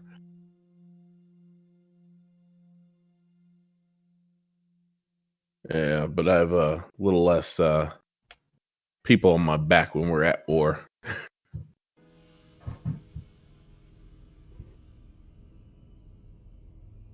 Hey, Chauncey. Yeah. Just like looking around and just kind of like, where's is Katara here? No, Oh, where'd you go? I don't know. Damn. All right. She didn't leave me. Did she leave me any kind of knowledge of where she was going? Did she? Oh yeah, she would have. Yeah, at first you just thought you were just basically going out. You took some of the scientists with you for for like a field research expedition that you'd been hired for. Yeah, and then it was just like, yeah. Whoops. Oof. So yeah, you would have known about where she was heading out for, especially since she took some Like, of your crew essentially she- with her. Did she leave? Did she leave before I went to the headquarters? Let's see. Ooh. Is that Would've- around the same time? It would have been around the Huh. same time, yeah. Probably So is there just before like a note because laying around? yeah, she probably left before, Yeah. yeah, because she would have had a longer travel time than you, right? Because you were traveling to the headquarters. That was just a road trip, and then, well, I guess similar travel time, given that you were on the road and she was on the plane. But still, I think it's still. But hers still would've obviously, been we longer. had discussions of, she's going to go here. I'm taking these people to HQ. We already knew. Okay. Yeah. So It was relayed where supposed she to be. probably was. It was supposed to be routine. It was. Both of those were supposed to be routine. But have I heard anything back from her? Do you check the war room? Yes. So heading. That's like whenever I show up to Camp Clancy, that's the first place I go. Like I give 'em my little hellos. Hey, this is my Pride Rock. It's a little in shit because Scar took over for a minute, but I'm back. You know, I go, and then after that, I go right to my war room, and that's where I go and start shuffling my stuff, entering like a debrief situation of what happened at the other place, checking in on various things. We can go through those as we collectively. Yeah, it's like your galaxy map area for Camp Clancy. So you check in, you touch base. You see some various updates and progress reports on how the repairs have been going along so far, but not too much progress since it's only been a couple of days. Or rather, just one day at this point. And you do see, besides those reports, you have a couple of communications coming through to you. First off, Katara and company have put in a call making known that they have made it back from the Philippines after a harrowing experience and are currently quarantined at the airport. Help. Help. They want blood. Is that what it says? Does it say help? Essentially, yeah. Yes. It's a cry for help. Just like they won't let us out. Please. Yeah. I swipe left. But yeah, they've essentially made it back stateside from the Philippines, but given that their flight was coming from Manila, a place that just got bombed with bioweapons, they're being quarantined even though they were allowed to evacuate, and so they're basically holed up at the airport for an indeterminate amount of time by the government.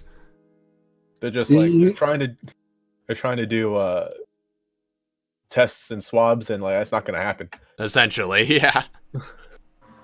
Have they started? Or they're still just holding them. They haven't started testing them, right? It seems to be the case, but there seems to be some urgency to the message. It's just like, just don't let them start. Okay, so in the message it says, "Hey, I'm being held in quarantine. They're going to be running tests." Yeah, it said, so she'd be like, "They're going to be running tests on us. You know the situation. Please help. We don't need a repeat." Swipe left. I'll push it up, but just like waiting for the next couple messages. But it is top priority. All right. So the other communication you have, it seems to be a high priority message from BSAA leadership. They're calling for a video conference call at everybody's war rooms. For all of the leadership. The people that they're asking to be a part of this video conference call seem to be quite the important array of people. You normally don't see this big of a meeting very often, but given the circumstances, it's being orchestrated. They're calling for all North American SOU captains, which includes you. And they're calling for all advisors and all branch heads as well. And the branch heads, are like the highest ups, right? Those are essentially, aside from the director, those are the highest ranking BSAA personnel, are the branch heads. They head each of the regions that the BSAA operates in, right? So these are like heads of North America and South America and all that. Oh, sorry. Is this a like a scheduled meeting where everybody's going to be, or? Yeah. Currently it's scheduled. It's scheduled for around noon on the current day, and it's right now it's in the early morning, probably around 7 or 8 in the morning. Looks like we got the so right now, while I'm reading this message, I am texting my sister to get a hold of me as soon as she can. All right. So you send those messages out. Yeah, and then I swipe left on the meeting. I will attend the meeting, but I no longer need the message. Mm-hmm. Okay. Is there anything else? Those seem to be the only new communications for you. I am going to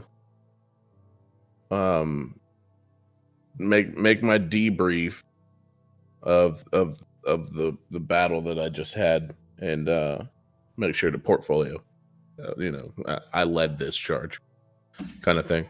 But also, after looking through the progresses and stuff, I would also like to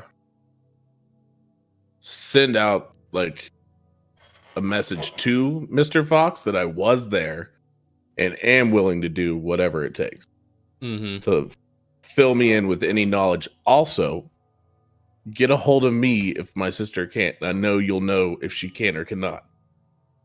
And then I leave that alone. Right. So, like, he'll know before I know that I've talked to my sister or not.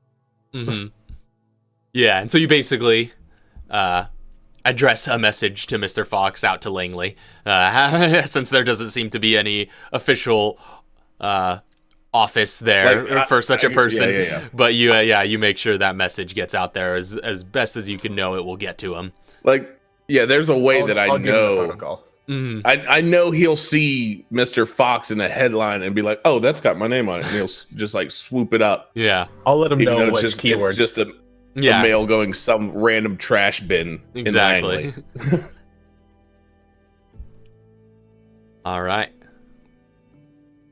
I heard about the hard drive stuff. Is anybody else in this war room with me at the moment? I assume might be there. G would be there. Do you need any kind of equipment to work on that? I'm gonna need some stuff that's extremely secure. I can't I don't want to open this and have people know that it's been opened. I think I might have a guy. So is Kevin with Katara? Yeah, Kevin, Katara, and Nuria are all quarantined at the moment. Well, they're supposed to be part of the meeting, right? Advisors. It's true. They are technically advisors. Oh. I thought they were like head advisors. Or something above me, right? Well, they're asking for all official expert advisors that the BSAA employs. They only employ a handful. And essentially, Katara would be, I guess, among that rank. Oh, okay. I thought she was just like, she was doing it. She was there just almost for protection. I didn't know she was getting paid through the BSAA. No, yeah, that was the thing you arranged a while back. Okay. Now she's in an official advisory role. Yeah, she's like a science advisor and science and bioweapons advisor type of thing. Yeah. Okay. She's not making it to this meeting. If it's only a few hours and they're in quarantine, it's going to take a little bit to get her ready. Well, yeah, it's about 4 hours out at this point. But she is stateside. She is in the United States. She's just stuck at the airport. Okay, so I'm going to make the call to the quarantine office management. All right. Wherever they're quarantined at, I need a direct line of contact. All right, with whoever's running the show. With your war terminal, you flip through the resources on the touch screen table in front of you, and this war terminal is designed for officers like you, and it just makes it excessively easy to accomplish such a task. You just flip through a few things, hit a few buttons, and next thing you know, you've got a direct line to whatever official's in charge of that situation at that airport that she touched back down at. I gave that dude a call. All right, give it a call up. It rings for a bit before basically a secretary type answers. All right, and it's just basically an assistant. And it's just like, yes, hello, can I help you? Oh yes, this is Captain Clancy with the BSAA. I need to speak to your boss. Oh man, BSAA. Hold please. And eventually you get patched through to the boss man, who seems to be sort of basically CDC official type, who is sort of in charge of the quarantine there. What individuals are there? It's Katara, Kevin, and Nuria. And who else? And Nuria. Okay. So when he picks up, I'm just gonna be like, yeah, okay. This is Captain Clancy with the BSAA. I need you to right now release 3 individuals in your custody. And I what 3 would those be? This is a red-haired lady.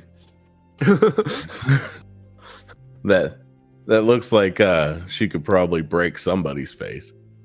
There's a cancer patient. Who's the cancer patient? Not you. Not you. Oh, no. And a scrawny little engineer. Scrawny. Remember how small you are compared to John Z. He's got to describe you the best that he can. He's trying to think of good things. He's like, do I actually remember what they're wearing? It's just like, well, we might have a few in our custody that match that description. May we have their names? I don't. Did they give their name? Like they have like passports and stuff. Yeah, they're all the they've all been identified. Then I rattle off the names: Neria, Kevin, and Katara. You say the BSAA needs us to release these individuals? I mean, it could be very dangerous. They just came from biohazard scenario. They're the attacks in Manila. They're bioweapons, and they could be infected. We need to do proper testing and protocol. And protocol is they are my advisors at my camp. They speak directly to me. They send to me. I'll look into any of their testings and all the protocol here. I'll say make an intimidation check with advantage, given that you're throwing around your weight here as a BSAA captain. I am who I am. Yeah. Answer. Oh! Wrecked, son. Get wrecked, son. Why can't I do that when I need it? Like, first Magnum shot. He's just like... They need to be here in 3 hours. That's a crit. His brain explodes. tears are rolling down his eyes over the phone. So he's just of course. I mean, we wouldn't want to interfere with BSAA operations at a critical time like this. Okay. We'll make sure they could get through. And yeah, he actually he gives you back to his assistant, who actually, who was not on the receiving end of that intimidation, but does instruct her to verify your credentials and whatnot, and make sure you're you're legitimately from the BSAA, which you are pretty readily able to do. Should you choose to, you give the right references and whatnot, being like, oh yeah, this indeed is Captain Clancy from the BSAA. Yeah. And this is an airport quarantine, right? Mm-hmm. Okay, they're also going to fly them from there to my nearest airport on that intimidation charge. Like, no, yeah, with that intimidation check, he is extremely accommodating. Katara, Nuria, and Kevin, you are immediately apologized to and just escorted out by a group of CDC officials, who basically give you anything you want and pay for any transport that you might need to get where you need to go, and you are free to leave. Perfect. Kevin's like, all right, now we're talking. This is a VIP treatment. Aha! Wait till you find out what it costs when you get back. You're gonna get to work on fixing them smart toilets. Oh, we got a new toy for you. Yeah, we got something fun for you, brother. Oh yeah. But yeah, once that's all said and done, I will just go about my normal business of just getting the camp up and running and everybody situated on their duties. Until everybody arrives and we have a quick debrief, as well as get prepared for the meeting. All right. So yeah, it'll be about 3 hours for them to get flown out from whatever airport they're stuck at, probably along the East Coast, to back to Chicago and back to the camp via taxi. And they're able to get back to the camp with about an hour to spare before the conference call. So Katara, Nuria, and Kevin are officially back. All right. As the party reunites, as they are dropped off at the front of the gates, even though the gates are sort of knocked down right now, and they just sort of walk the rest of the way, and the rest of you will see them entering through the bulldozed front entrance of Camp Clancy, again through open doors that have been just knocked off their hinges or one of the various holes in the wall, as they return to the what remains of this beloved base.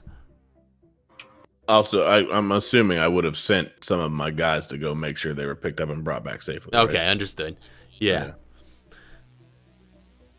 So, Tara, Nuria, and Kevin, you step foot back inside the base, taking in for the first time all the destruction that has happened since your last visit, just a couple days prior. What the hell happened here? Don't kiss the ground. There's blood everywhere.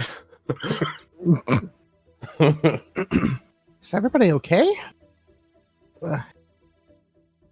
Yeah, we didn't lose anybody.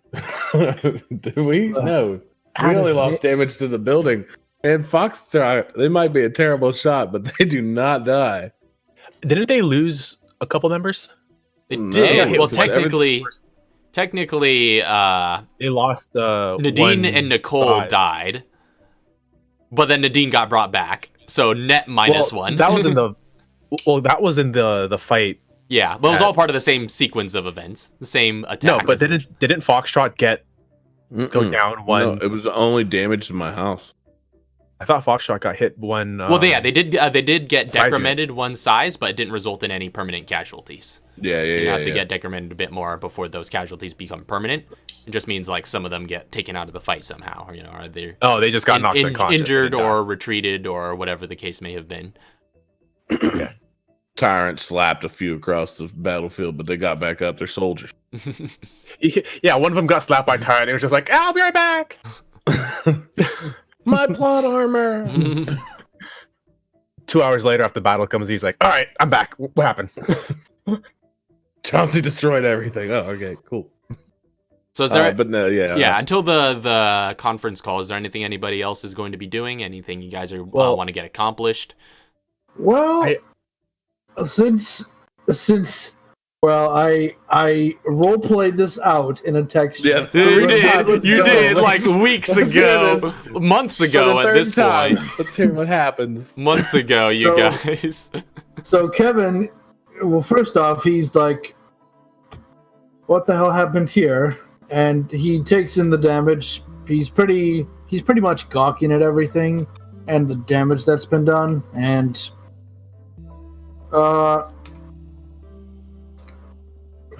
after walking around for a bit, he's like, "Yeah, I'm gonna check in on R&D and see what they're up to." So he walks to R&D, and what does he see when he enters R&D? So R&D, seems to be relatively untouched compared to the rest of the grounds. You head into the cabin, off into the partway into the woods. That is sort of the disguise over the bunker that is R&D. But heading into that building, you do see the cabin has sustained some damage. It looks like something huge definitely tore through there, and then tore the blast doors open and went inside. But no internal damage to the labs or anything seems to have been done. He lets out a huge sigh of relief when he sees that. Oh, whew, looks like things are intact here. Great. Okay, he's gonna walk in and he's going to approach one of the suits in there, one of the coats, I suppose. Mm-hmm. Yeah, you approach. You find Quint Ketchum, who's sort of the head of R&D on the camp. It has his these like lenses in front of his face as he's just doing some like little tiny soldering to a small device on a table in one of the back labs. Hey Quint, what's up? Hey Kevin, you're back.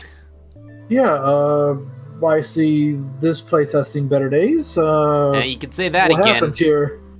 A big old tyrant came through. Good thing we got those big buff soldier boys to protect us. They cornered it down here and lit it up with more bullets than I ever seen in my life. Tyrants, holy shit. That's something. Oh yeah, it was pretty bad. Alright. Well, tell you what. I've been meaning to do this for a while, and despite the mess that seems to have gone on here, I am ready to do it. Okay, let's see here. Would Kevin have the money on him, or would... Okay, I'll just tell him what I'm going to do, and then do it. So, Kevin says, okay, so you know that huge Plaga device we have in the back? Yeah, you mean that one over there? And he points like across the lab and through the doors to the next chamber, to the sort of seat that you had removed Plagas from Chauncey on, and the sort of interesting device that is pointed like a gun at where the recipient would be seated. Yeah, that's the one. Tell you what, I am willing to pump a huge amount of money into the research for that. Maybe make it a little more portable, you know? Yeah, well, I mean, that research you did a while back, you must be really gunning for this thing. I mean, that research paper you wrote up, that was a huge breakthrough. We made a lot of progress after that. Definitely would knock the cost down about 10% of what it would normally be because of that report you wrote. Well, consider it paid. Excuse me? Consider it paid. Later on today, I'm going to hand you the money, and then it'll be paid for. Where are we getting this money from? Is this a new stimulus or something? I have the money myself. It's in my bank. How much money are we talking here? It's going to take a lot of budget to work that kind of tech. Last I checked, something around out of character. How much was it? 30,000. It's 90,000. How much was it? Oh yeah, 90,000. He did have that much. Well, that's 90,000 minus 10%, right? No, it was 100,000. 100,000. Oh, Is the normal cost yeah. for this research project. He says, I have the money for it. How much was it again? 100,000 or something?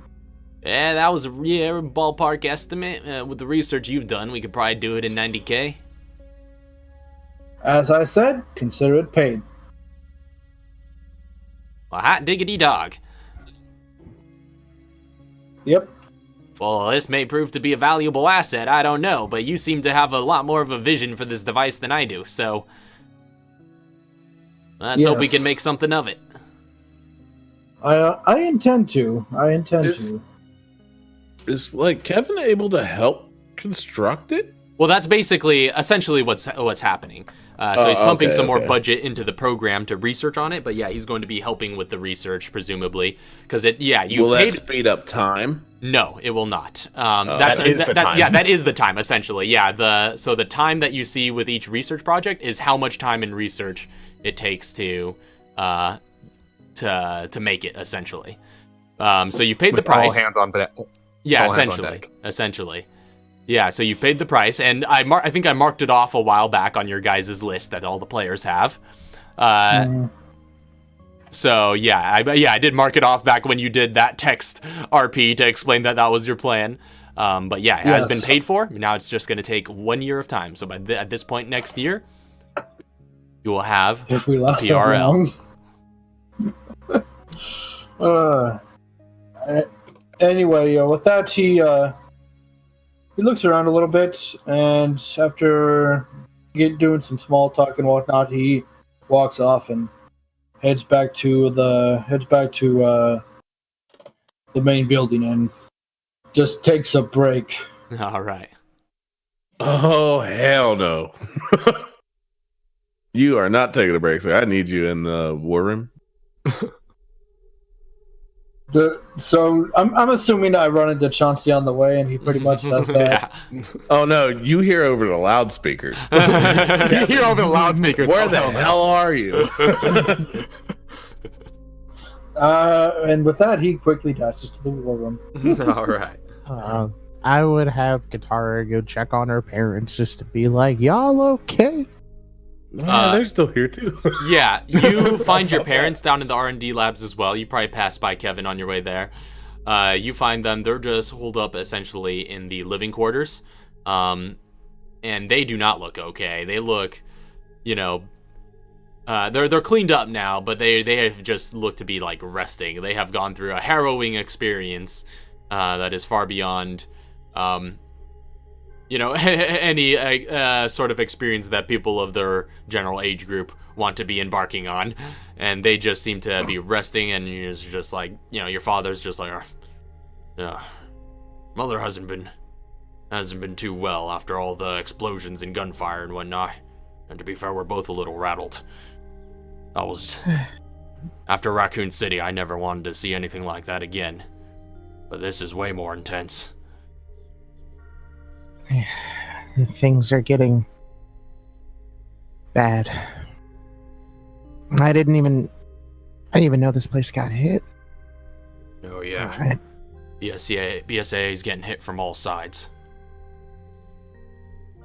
I mean, I knew Walker. Well, we knew Walker back in the day, but never thought he would be capable of something like this. It was a bit of a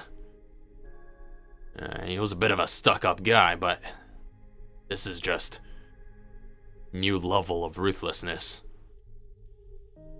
He's gonna pay. He is. And we're gonna make sure of that. I'm just glad. Well, I'm glad the both of you are alive after that whole scenario. She just like gives him a hug. Yeah, they joined in on like a group hug, and your mother is just like, "Oh, Katara, glad you're all right too. We heard about what happened in Manila. Were you there for that?" Yeah. Me, Nuria, Kevin. And who? she's just me, Nuria, Kevin. That was it. Oh, okay. But remember, how did you? She knows your parents. How did you get out? Well, while we were there when the missile went off, we had a little bit of help from somebody else. Oh. But it was towards the escape, they perished. That's unfortunate. There was a really, really big, I don't even know what that thing was. It just it was just a really big crustacean-looking creature. I don't know what it was, but... Sounds about right for the virus that hit that place, from what we heard on the news. I'm sorry to hear about your loss, though. I'm sure whoever it was that helped you was a good person. I'll be missed. Glad they brought my daughter home safe, though.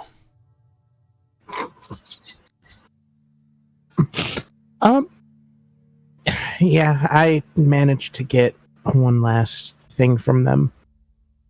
I think it was like a gift, I guess. A keepsake. That's good to remember someone by.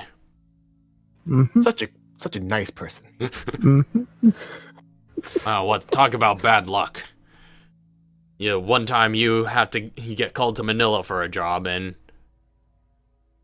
terror attack happens right at the same time. Well, actually, we came to find out that it was a setup. Setup. Yeah. The contact we had, we went to this factory and had to go check some things out. turns out that we were supposed to be Lord here, or Lord to that place. And we were right where they wanted us to be for when the bomb went off. We're being targeted?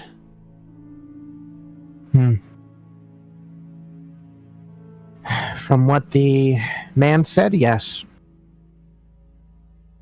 Unbelievable. As a new level of low.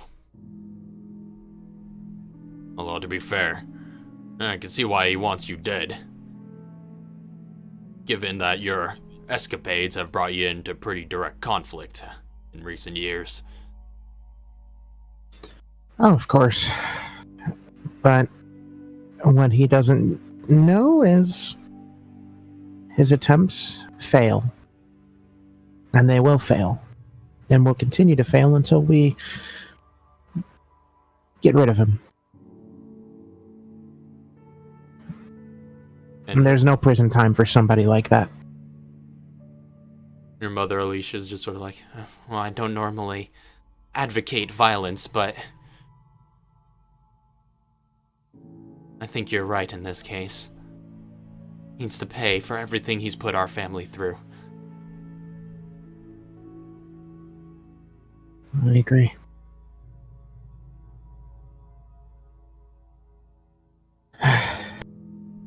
Well, I gotta go take some, at least look around this place a bit more. This is crazy. Coming back to this. And you see how Chauncey's doing as well. Yeah, you tend to your duties. We'll make sure everything's running smoothly in the labs. I love you both. Love you too, Katara. I love you, Katara. Always will. You stay safe out there, though. You stay safe here. Oh, we should be fine. I'm just worried about Walker taking anything more from us.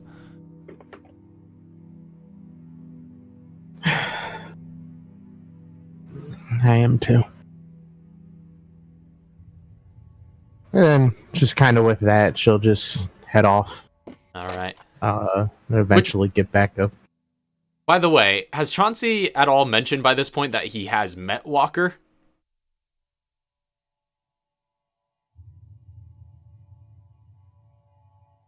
Oh.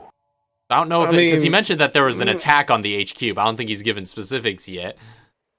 I have not given specifics. The most specific is I watched my director get murdered right in front of me. Well, would that be part of your debrief? It probably would have been in the debrief. I'm assuming the report you filed with the BSAA. It's going to be in the debrief. This is correct. Mm-hmm. It will be in the debrief, but I'm not. Walker led that charge personally. I'm not completely done with the debrief. I'm assuming it's been taking me time to recount all that's happened in the last 3 days. Yeah.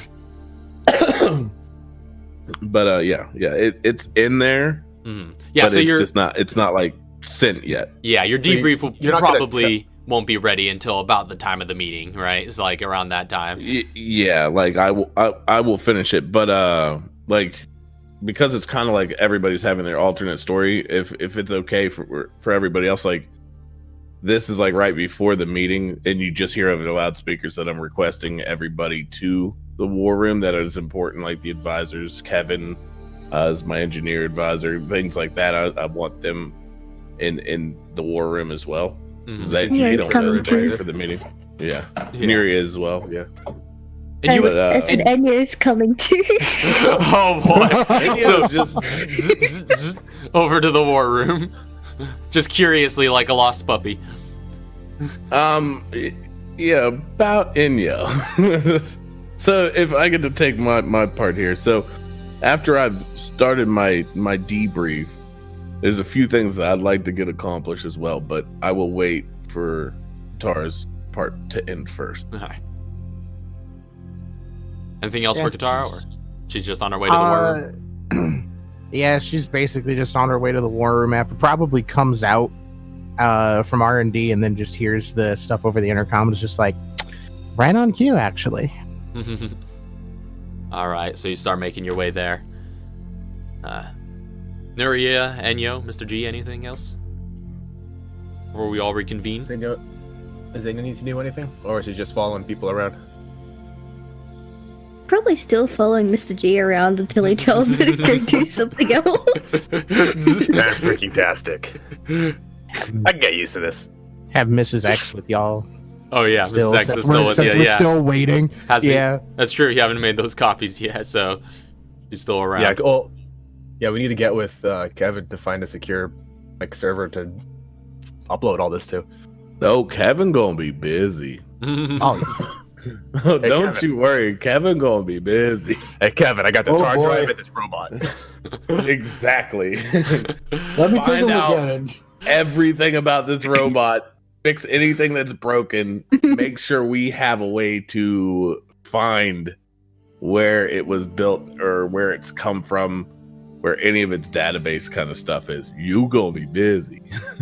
Yeah. And actually, before we get to Enyo meeting Kevin, so a few hours before Kevin arrived, in fact, shortly after you guys first touched down at Camp Clancy, Enyo, that rumbling sensation that you feel within just continues to mount and mount until you reach another peak, whereby, again, there's just like this shuddering throughout you as you just sort of, your vision begins to glitch out a little bit and you lose it for a moment as a glow just shines out from between your plates and out of the seams of your body as you collapse for a moment to your knees and just like...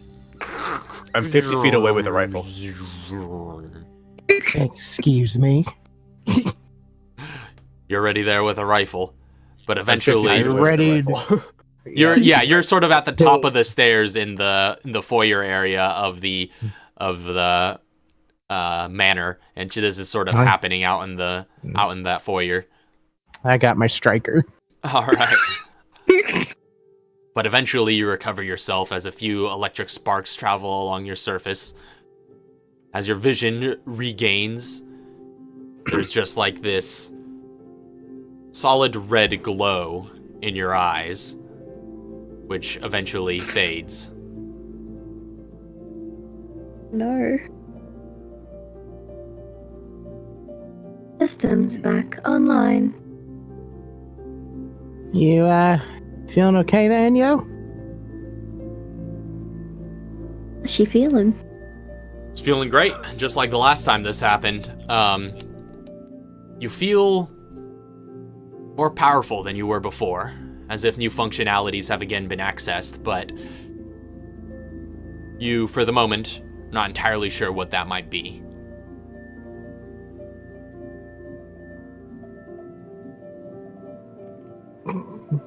Click, just getting You just knew, ready. you just... What systems have been Hashtag. upgraded, it seems. Hashtag yellow herb. Actually, make a perception check, Enyo. See what you can feel. Perceive yourself. Perceive yourself. Feel yourself. Feel yo. Steal yourself. Pitiful. 16, not bad.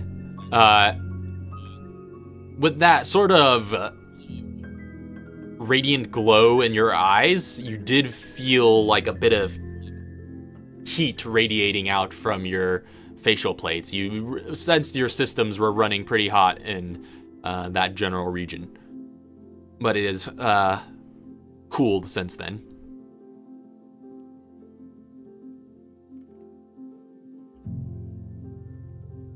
My systems must have temporarily overheated. The systems have returned to normal. So I was right about you being at least a little busted somehow. You are That's incorrect. solid broken right there. I am working at top functionality. Not when you shut down like that. But let's, you know what? You're feeling good. Let's keep on going. And she'll just like look over to Mr. G and just kind of like signal with her hand like it's good. All right, looks like everything's fine. I'm just gonna stroll up right next to her again. And yeah, of course, you're getting, the soldiers from Foxtrot team fought alongside you to some extent. You know, they were there for the whole battle. They saw you in action. They saw you get to work against their enemies. So they seem, like with a lot of the weird stuff they've been seeing lately, at least having a sense of camaraderie to the extent that, okay, this is a valuable ally. But everybody else at the normal camp, you're getting a lot of weird stares.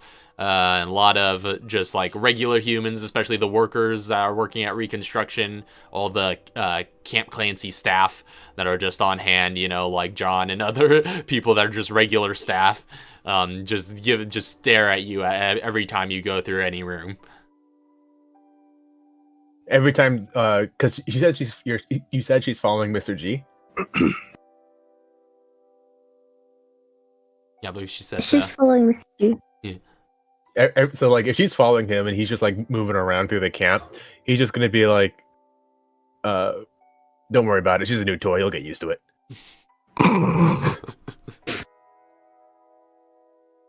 I am not a toy. She says I that could sometimes. crush your bones within seconds The best if I kind of toy. tried. I am not a toy. Where's Chauncey at this moment? Special product you only get from certain stores. Yeah. Where's that I Chauncey frequent. at I this did not moment? come from a store. I came from the manifold. Yeah. So Chauncey, you're still out in the war room somewhere. This is all going on a trip to the R&D. She's okay. she's just like, and anybody that hears that stops and like really starts looking, she'll just go, say, you remember how she shut down earlier or just like fell to the ground or whatever? That's from that. That's We're working on it. That's not true. My systems working are on it. working at top functionality. You keep saying that, but I'm assuming her head's like jerking to the side. All right. So you're walking her over to R&D? well, so first, where is Miss Yang? She's just sort of hanging around the lobby, with her arms crossed and her cool jacket. The crate has just sort of been delivered up to the courtyard outside of the or the sort of flat driveway area outside the doors of the manor, and she's just hanging. And we just have like a do not touch fragile contents, but leave it unlocked. Basically. Yeah, it's like this metal crate that's just like clearly some sort of special cargo. It's all labeled as such, But we leave it unlocked just in case. No, like just really quick, just while we're all like roaming around, I was just gonna get with her and talk about where we're gonna meet, or like setting up a neutral ground to meet my client. And while doing so, just gonna be like, hey, walk with me. I need to take Enyo down to R&D real quick. You said you asked her to walk with you? Yeah, just like walk with me while we discuss where we want to meet. I need to take Enyo down to R&D. Okay, sure thing. And we're just gonna, I guess, just chat. Mm-hmm. However, when we get to R&D, is Katara still there? Oh no. Yeah, at this time she would be, because you're bringing her there to meet Kevin, and if you've been directed in that direction, Kevin and Katara are both still in the R&D. Yo, It's kinda is like- Mr. G gonna leave a manifold project with Katara's parents? No, I'm leaving it with Kevin. I'm leaving Yeah. Katara. Oh, I'm leaving a manifold project with Kevin. Maybe That's Katara's bad. parents. I don't know. They're like bioengineers. I don't know if they're technical. Or like Guitar is Electronic. technical. whoever is the Let's just consider it a joint project. yeah. So bring Enyo down and just be like, all right, Enyo. Here's a couple of our friends. We're gonna we're gonna need to do a quick scan of your systems to make sure you're running at top functionality. As you're walking Okay. down the I halls know. of R&D, there are just like various various scientists who just like every time, like just regular scientist staff, you know, just like the nameless like red shirts that are around here are just like every time they walk by with their clipboards and look up from them, they see this robot walking through. They're just whoa, whoa, what is? It's just a bunch of like chatter off to the side. She's just still We're like pulling accumulating heads. a crowd that's following. Yeah, but it's like a lot less fearful and a lot more curious with this crowd. yeah. Would any of them come by to bother Katara and the parents to be like, whoa? Yeah, you gotta see what's out here. Just they sort of barge into the room to like wave you out as you reach the end of that last conversation. They're like kids in a candy shop. Yeah, I mean, yeah. Katara's just like, it sounds like they found found something new.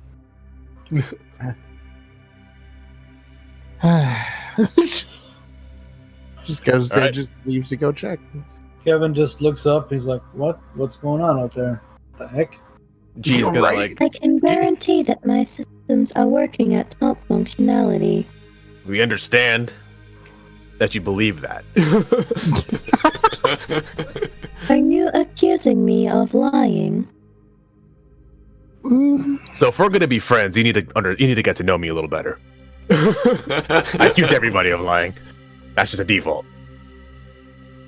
Kevin, to... you have to kind of push through a crowd, but you eventually make your way to Mr. G and Mrs. X, accompanied by this shiny android that is sort of feminine in form, very tall, about as tall as taller than you probably, who is just like standing there and fully animated. Well, Kevin, he's keeping a stoic expression, but inside he's thinking, "Oh my god, a real android! Holy crap!" He looks her up and down, and he's like, "Okay, Mr. G, Kev boy. what's this?" My name is Enyo. I am a android Ennio, designed by fascinating, Elliot fascinating. Walker. Elliot, you got this from the manifold? Damn right we did. We're friends now, so yeah, like as soon as you get to this crowd. Well, he smiles a bit. He's like, "Okay, well, this is interesting. we didn't know all of its obviously, right? We need to know everything that's going on in its head. We need to know how its systems work. We need to know how this thing even functions. All right. Well, first things first. He looks towards Ennio. So, tell me, Ennio, do you have free will? The hell kind of question is that?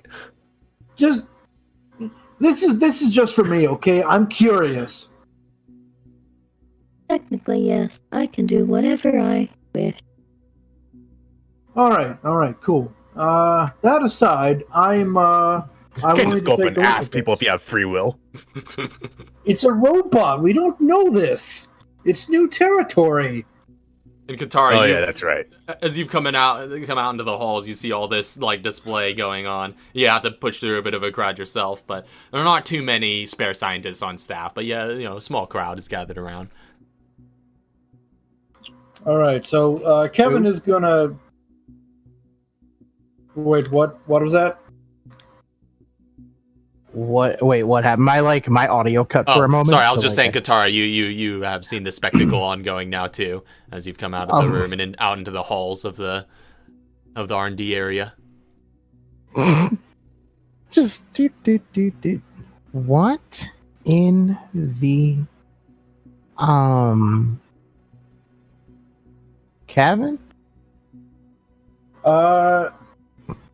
Let me catch you up, Katara. Apparently, this is an android that they managed to nick from The manifold. Brought I do here? not. I do. All these humans staring at me. We're scientists. Yeah, they like to stare. They don't have good social skills. Shut up. I think I have some pretty good social skills, just lacking in certain areas.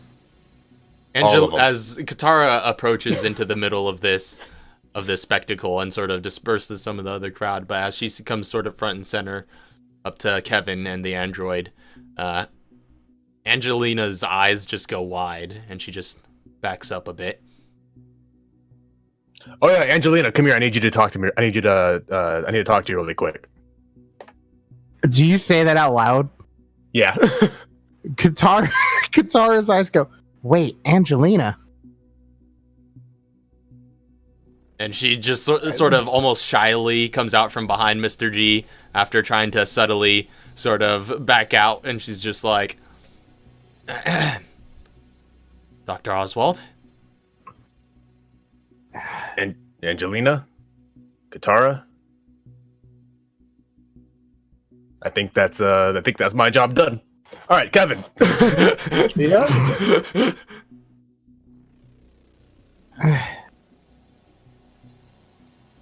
Thank you, Mr. G. I've been wanting to talk to you. Because I want to know how and what affiliation you have with my family. She's just sort of like... She just has like this look like she's been caught with her pants down. Just like... It's a long story. I just got done talking with my parents back there, actually. Your parents are here? Yes.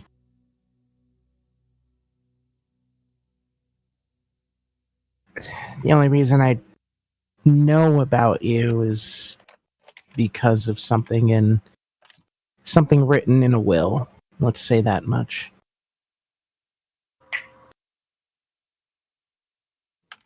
Huh.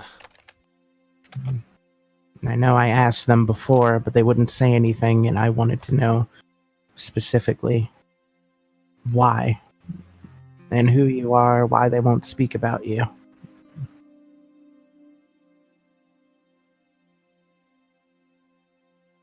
And she kind of just has like this guilty look about her face, and she kind of tries to look away. But seeing as she's now stuck in this situation, she just goes, somewhere private we can talk? Oh yeah, I'm pretty sure there's a lot of private areas. We can find some place. Okay, let's get somewhere a little more secluded. And she's like, all right. And then wherever someplace secluded is, they'll go and talk. But it's like, as she's walking away, her eyes just kind of look over to the android for a moment, just like not necessarily a glare, but just like kind of awe inspired in a way, but also like, you're from the manifold. All right, so there are a number of secluded places you could bring her. I mean, obviously, there's the forests, around the good general manor grounds. There's a number of places you could go. Well, pretty much anywhere on the manor grounds. There's a vehicle depot that you guys converted from that prison. A lot of rooms in the manor itself. Oh yeah. Just so I have it said, before she leaves the labs, You're gonna what? I'm gonna spot her. Okay, which one? Angelina. All right. All right.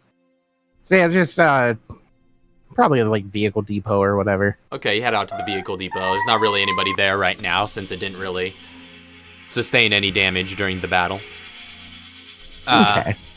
And you all hang out there, sort of looking out on the open field with the large square hole at the center of it, but nonetheless looking out on this.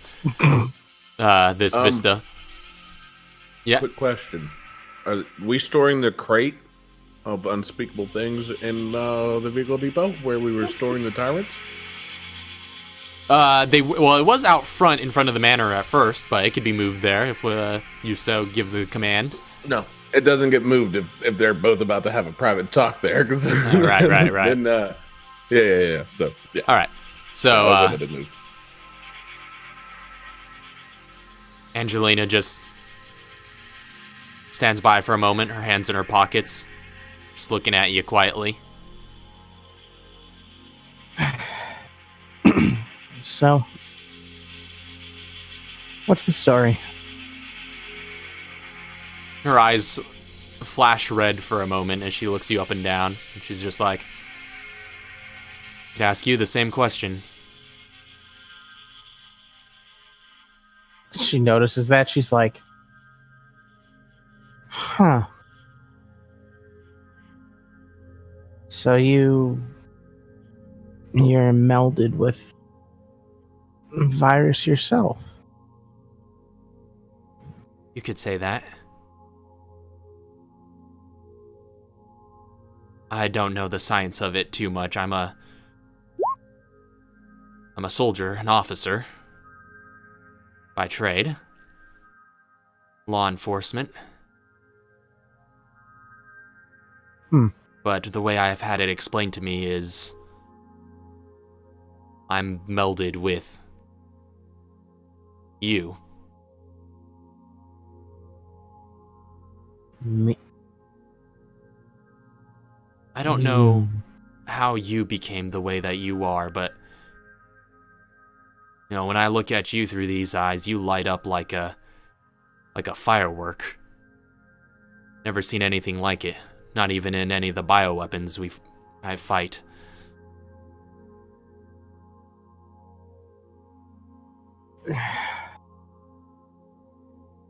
How did you... Do you know how you're not sure how you're melded with me at all? Like, what happened?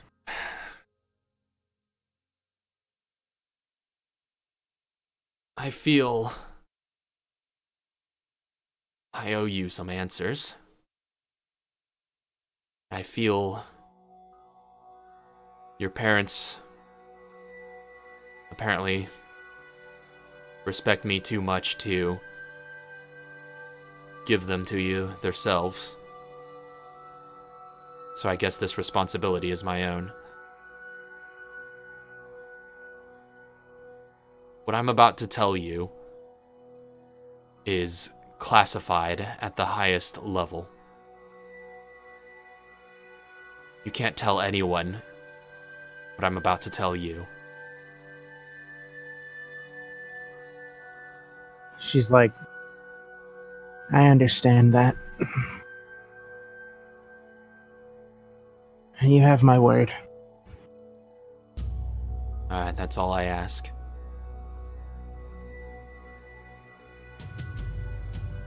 Back in 1998, the US government decided to nuke Raccoon City. But they'd set up blockades through which all survivors had to pass on their way out. From what I understand, at that blockade, they took blood samples from everybody that survived before they let them go, make sure no one was infected. They found one person among the survivors who was infected, but was not mutated. You were allowed to go. The US government, the Army specifically, kept that sample. The doctor, Noel Eleanor, who had taken that sample, was put at the head of a project called Project Reprisal. The goal was simple: to create an intelligent, biologically enhanced operative capable of combating BOW threats. Dr. Eleanor wanted to have you arrested to aid in the study. But your parents, who were in protective custody with the government at the time, caught wind of this, and they intervened. They agreed to contribute their immense viral knowledge to the research on the condition that you be left alone. And it became a part of their protective custody arrangement. The US government took their proposal,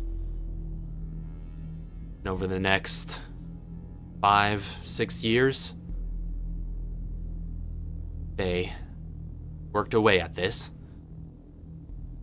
And because of my service as a cop, as a FBI agent, and because of just what they perceived to be valor in the way I carried out my duties, I was selected as a prime candidate to be the subject of Project Reprisal. They worked with your blood till they engineered something new, something they could use to make me what I am now. I wasn't the only subject, I wasn't the only candidate, of course, there were many others. But throughout the testing process, you get quite attached to the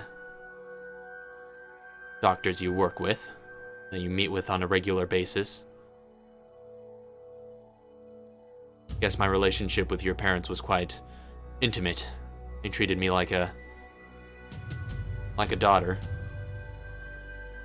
And they were like parents I never had. They vouched for me, and so I made it to the final stage. So, in 2008, the project came to a close. I became America's walking BOW countermeasure. And I was assigned to a task force under direct orders from the president.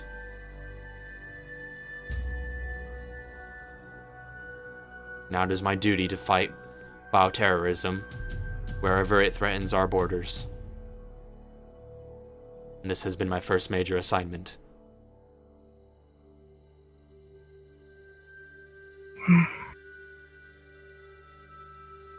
She's just like standing there baffled, but just kind of regains composure for a moment. Is just like, that is a lot to take in. Like I said, long story. Yeah.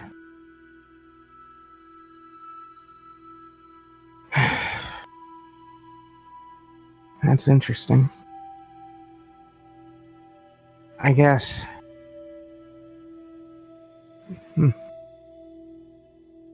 Thank you for that. I at least got the answers I wanted. Though it's somewhat frightening to think that I was going to be arrested. Yeah. And used for this. Dr. Eleanor wasn't what I would consider a good person.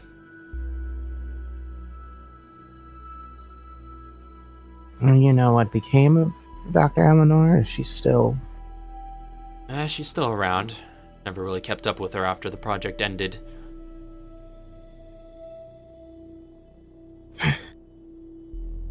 I suppose over time, did you ever hear about the attempted court case on me then? Oh yeah. Of course, the US government has a big stake in, keeping that stuff quiet. After all, if word got out that they knew you were infected and let you go loose from Raccoon City, they'd be in big trouble themselves. So they always decline to get involved in those matters, or make any comments to the media. But yeah, we heard about it.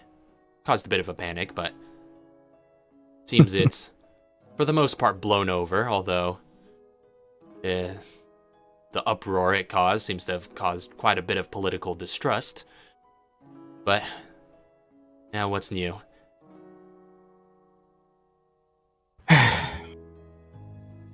Now it's funny. What's that? A lot of, I guess, just this, the infection, things like that. It just sort of, I sometimes wonder what it would be like if I didn't come out of Raccoon City infected, I guess by my own hands.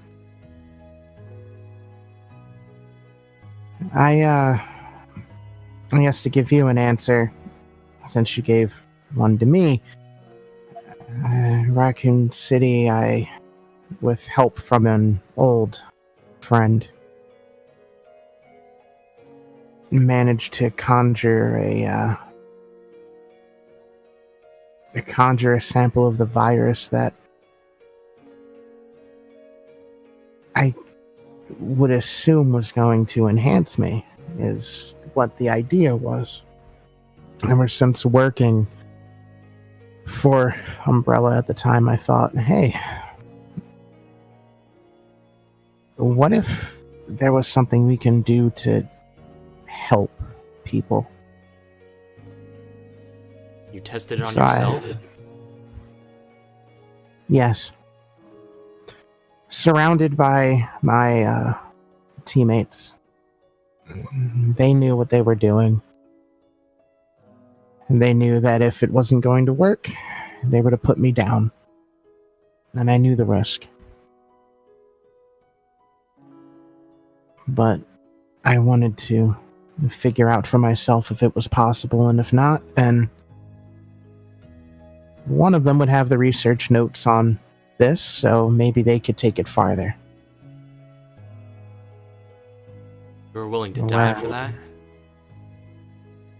Of course. It's a means to find ways to help humanity in a way. Get through diseases is what I would say.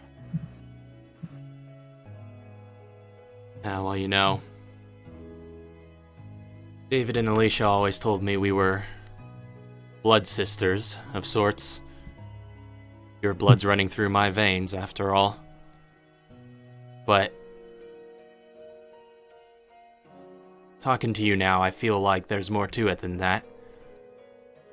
We come from very different backgrounds, but I understand your conviction. It just manifests for me in different ways. For me, it was always just trying to do the right thing by others. Little favors. Being nice. Stepping in when people need help. Throwing yourself in front of a grenade if need be.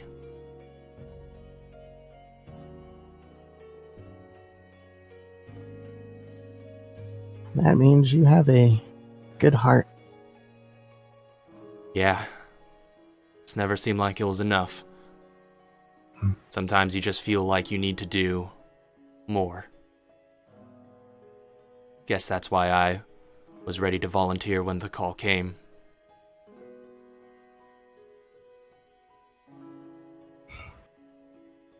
And look at you now. Success. Something like that. I'm a super federal agent, I guess. And quite frankly, that blood of yours does wonders. I feel I've been the healthiest I've ever been. Run a mile faster than I ever could. Even my limp has been... it's died down a little bit. But I'm curious, what can you do? Well, I recently had my arm blown near off by somebody. I was able to heal. I was able to heal that completely. Really? Mm-hmm. That's extraordinary. Regenerative properties. I guess another thing is more able to shift my body just a little bit. Depending on circumstances, I can breathe underwater, swim almost as fast as I can move. I can harden my skin. It's like little scales. Wow. This is... Oh man, that's nothing like anything I was expecting. I mean, I can't do any of that.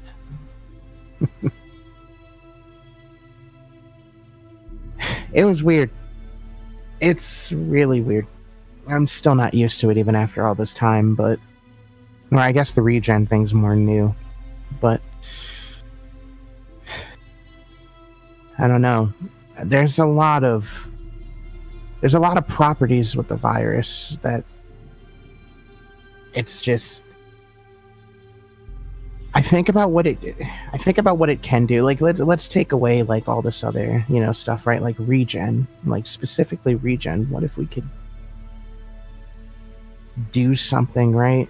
I know you said you had a limp, and that's somewhat gone away. Yeah, it's definitely been far less noticeable ever since the infusion. I just feel like I'm in my prime again. So let's take that, for example. That's just my whole goal with this is if that's one of the effects behind this, right? What if we can expand that? I guess it's going to be harder now thanks to Manifold. What's your beef with the Manifold? You have any connection with them? Any stake in this fight? I mean, I see you're on a BSAA camp. Well, it was originally personal when your old boss comes out and says that he could target a house with your parents in it as a display of power if he wanted to. It became even more personal when my parents were actually in danger. Your old boss. Elliot Walker. Yeah, his dossier did say he was an ex-Umbrella employee. You knew him. And the one who got me in. Fascinating. Well, you might have a bit more of a personal stake in this than I thought. I've just been assigned to fight back against their encroachment on our borders again. I'm America's defender against bioweapons, a first responder of sorts. They asked me to fight his forces in San Martinez, which I did. But if you ask me, it sounds like after that broadcast, he's not intent on stopping. I'm hoping I get orders soon to continue the fight. Take it to him. And that's what we want to do. Or at least my goal is to take it to him. But it's a lot of building. There was two things I realized. It was a group of his that he had. One of them was just a bioweapon. The other one seemed to be, I don't know. A group? Yeah. They're dead, except for one. What, you're saying you've killed some Manifold head honchos? Oh, not just me. Me and the group. But one of them was some sort of like I said, one of them was some sort of bioweapon, and the other one, I feel like that one was enhanced, and just as I am, or just as we are. Huh. Sounds like the Manifolds made some pretty big advancements then. What I'm more nervous of is whether or not they might have more. I've started to think, and this is probably wrong of me, but I've been wanting to jump into making a group like that myself. Group? Hmm. Of... what, people like us? Yes. To combat against Walker. I feel like he's not pulling punches. I mean, You're I was saying at the neither center should we. of one. Mm-hmm. I don't really know much about combat or war or anything like that. I'm gonna be honest, I was just a scientist, and at heart, I still am, despite being out there. Yeah, you seem quite outfitted for a scientist.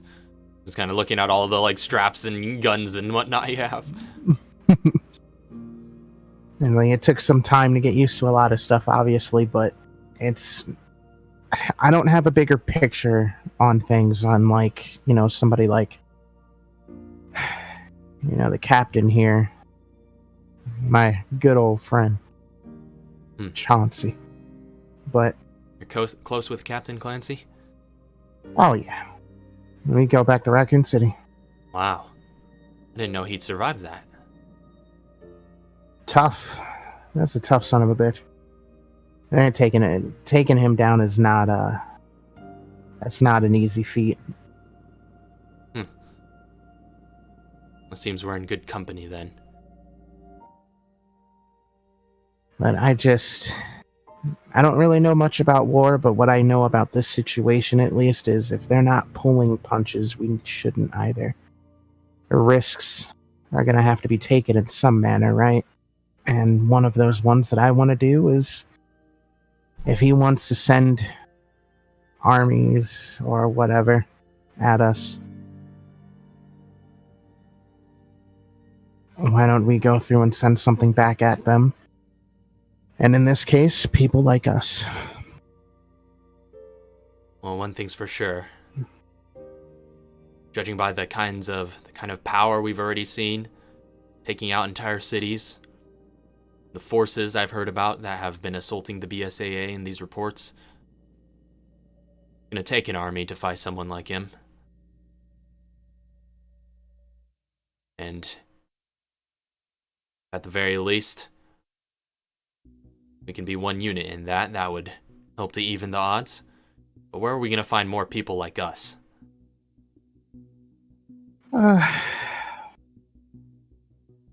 Well, I can have somebody look into stuff like that.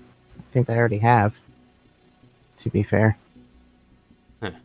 Right. Or they might still be looking, who knows. But I have an idea for test trials and whatnot to see if, to find out if certain blood is compatible, what is and what's not. You're saying we're not looking for more people like us. You're trying to make them. Mm-hmm. Huh. Well, that's gutsy. Always the researcher, huh? Always.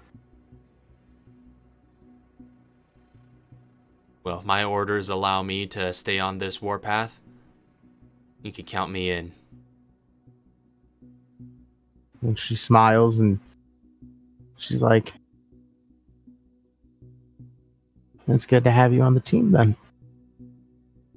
She reaches out for her handshake. Handshake comes out. It's like, big meaty handshake. And she's Yeah. just like, pleasure to meet you, Dr. Oswald. Oh, please. You can call me Katara. Tara. No need for formalities. Well then. Sis? Suppose there's a lot of work to be done. Damn Hey, right. Let me show you some things I can do, though. Here, I got this thing over here I gotta show you. Oh, sure. And she leads you back for some demonstrations and basically carts the crate back to that your secluded meeting place in the vehicle depot and shows off the Omega Hunter and some other capability she has and the fine control she has over it. Just like, what? You can control them? And she's like, yeah, I give you the U.S. Army's first official bioweapon. Huh. Or I should say unofficial. It's all off the books. And if I'm going to be a part of your little evolved Avengers force, then I'm afraid that's going to have to be off the books as well. Officially, I'm not here. And officially, I can't say I've met you. Mm-hmm. The government still considers you quite the threat, and quite frankly, I've been told that if I ever meet you, you're a target. Whew. That's why I was kind of scared. Try to make sure I never met you. I owed at least that much to your parents. I respected them too much for that. But now that we're here, I just can't help but feel like I've met another relative.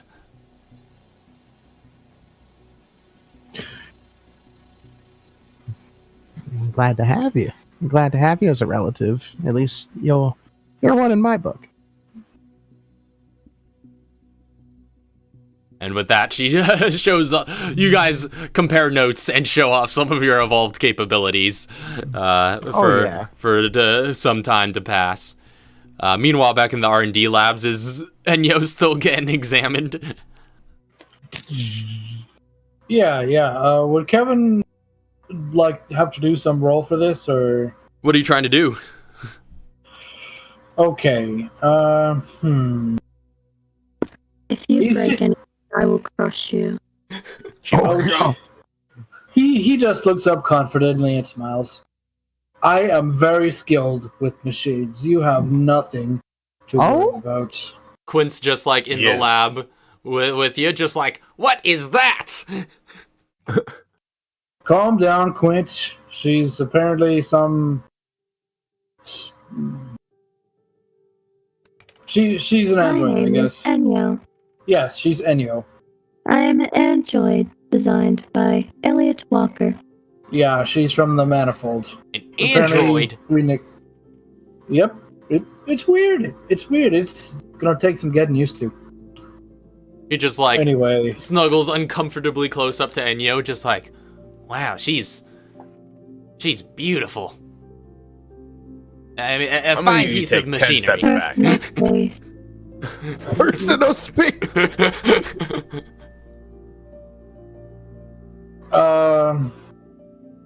Kevin ignores that.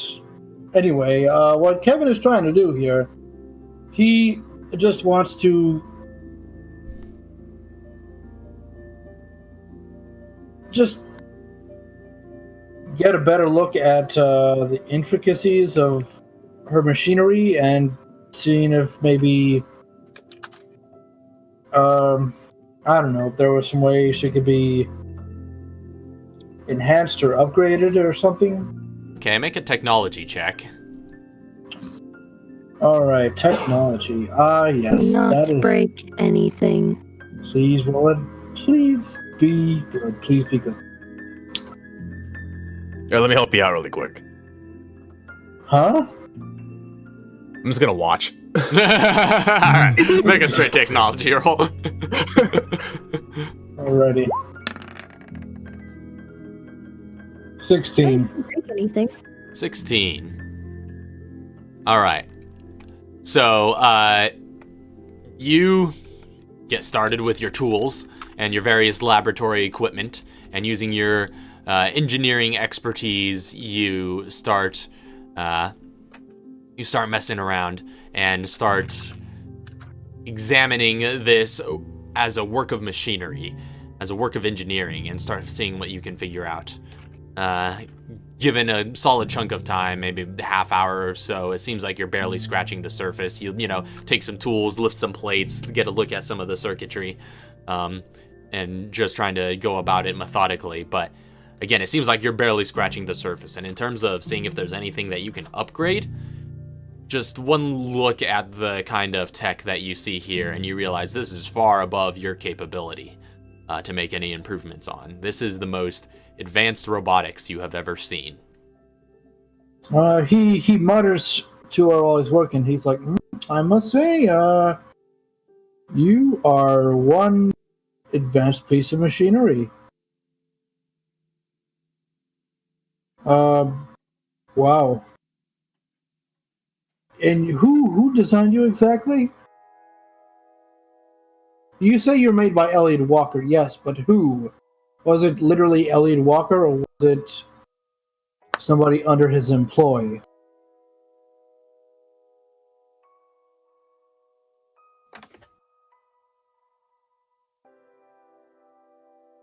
Does she get that?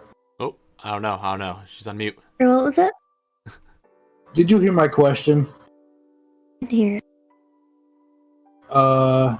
Basically, Kevin asked who under Elliot Walker's employ created you.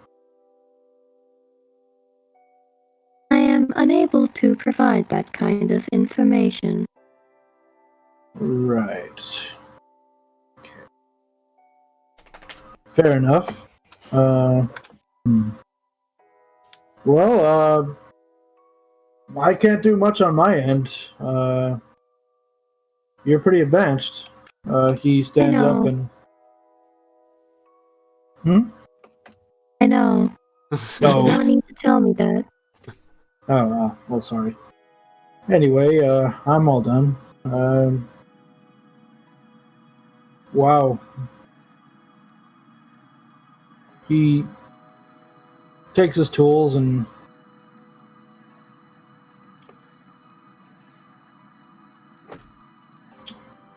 he can't think of much else to do with Nuria at this point. Or with Enyo. Enyo, sorry. At this point, Is Mr. G still in the room? Yep. I just watched him do all that. Did a fine job. Thanks. I mean, I didn't do much of anything to me.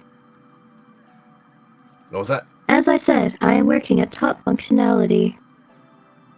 Yeah, but we need to make sure. I am already certain of it. But we need to put it on paper. See, us organics, we have these weird protocol and chain of command that we have to follow. I see. I will say, with that technology check, Kevin, Yes. like I said, you do realize it's quite advanced robotics, some of the most advanced tech you've ever seen. And kind of like looking at like that, you know, sort of getting under the surface a little bit and all that circuitry and all that power radiating within, you realize you've only seen this kind of tech one place else before. Kevin, now out of character, I think I know, but let's see where. In the machine that's in the other room.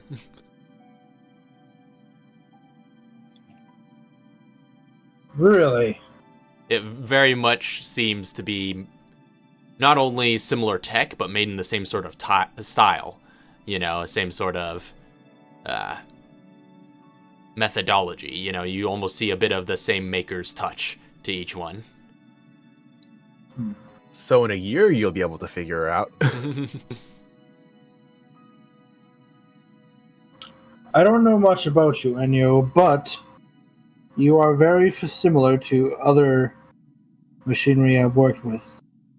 By the way, I don't consider you an object. You are an individual as far as I'm concerned. Yep, it's definitely a person. Yes. And I don't know much about you yet, but give it a year and I might have more answers. You're very slow at your work. It's not my fault. I'm doing the best I can. That is why You- mortals are inferior. What did she say?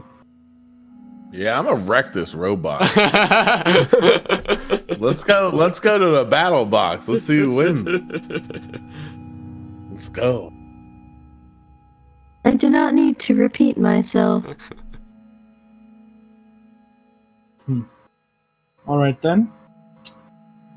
Well, I for one don't see any reason to keep you further. I mean, as far as you say, you're in top peak condition, and I don't have any reason to argue. She looks at Mr. G. What are my current orders? Stay close to me. Understood. I got a bodyguard. Make up for my 50 HP. Mrs. X is just randomly talking with individuals. All right, just hitting up conversations. Yeah. Oh wait, we're supposed to drop the thing off here as well, right? Yeah, you came here, yeah, for the manifold data as well. Do anything with that hard right. drive? Kevin. Well, yes. What's up? What's up, G? What do you want? So What up, G? What's up, G? What up, G? What up, G? Exactly as his What name was up, meant to be G? said. all right, so I'm gonna need the most secure server that you've got back down here. We've got some pretty key intel we're gonna have to offload, and it's pretty sensitive. He leans forward. How sensitive are we talking? Well, I just let you look at the manifold robot. I haven't even pulled this out of my pocket yet. Really? So that's sensitive, huh? I think I might be able to put something together for you. All right. Just give me a few minutes. Well, I think I just heard Chauncey calling over the loudspeaker. I might have to get going pretty soon. Okay. Well, let me rig something up right now then. Yeah, you could pretty quickly, you know this R&D lab pretty well. You could pretty easily get one of you're pretty much prepared for this type of situation as well, just given that you're on a military base, you know, and you have protocols for handling sensitive data. And so you rig up that hard drive to a completely localized CPU tower that is in one of the other chambers in the comms room, actually, where you guys actually first laid eyes on Elliot Walker, that chamber. You bring it in there, and there's a number of different like servers and whatnot in there, but also some localized things that are just like this base only and completely cut off from any internet or telecommunications access. So you hook it up to one of those CPUs and begin the offloading process. There's a cubic buttload of data on there, and it'll take some time to offload and make copies of as you're requesting. So that could be going as you guys are making your way back. For sure. All right. Is there anything interesting I see before I head off? You probably see a number of file headers and things like that, but you're not able to open any of them in this brief instance.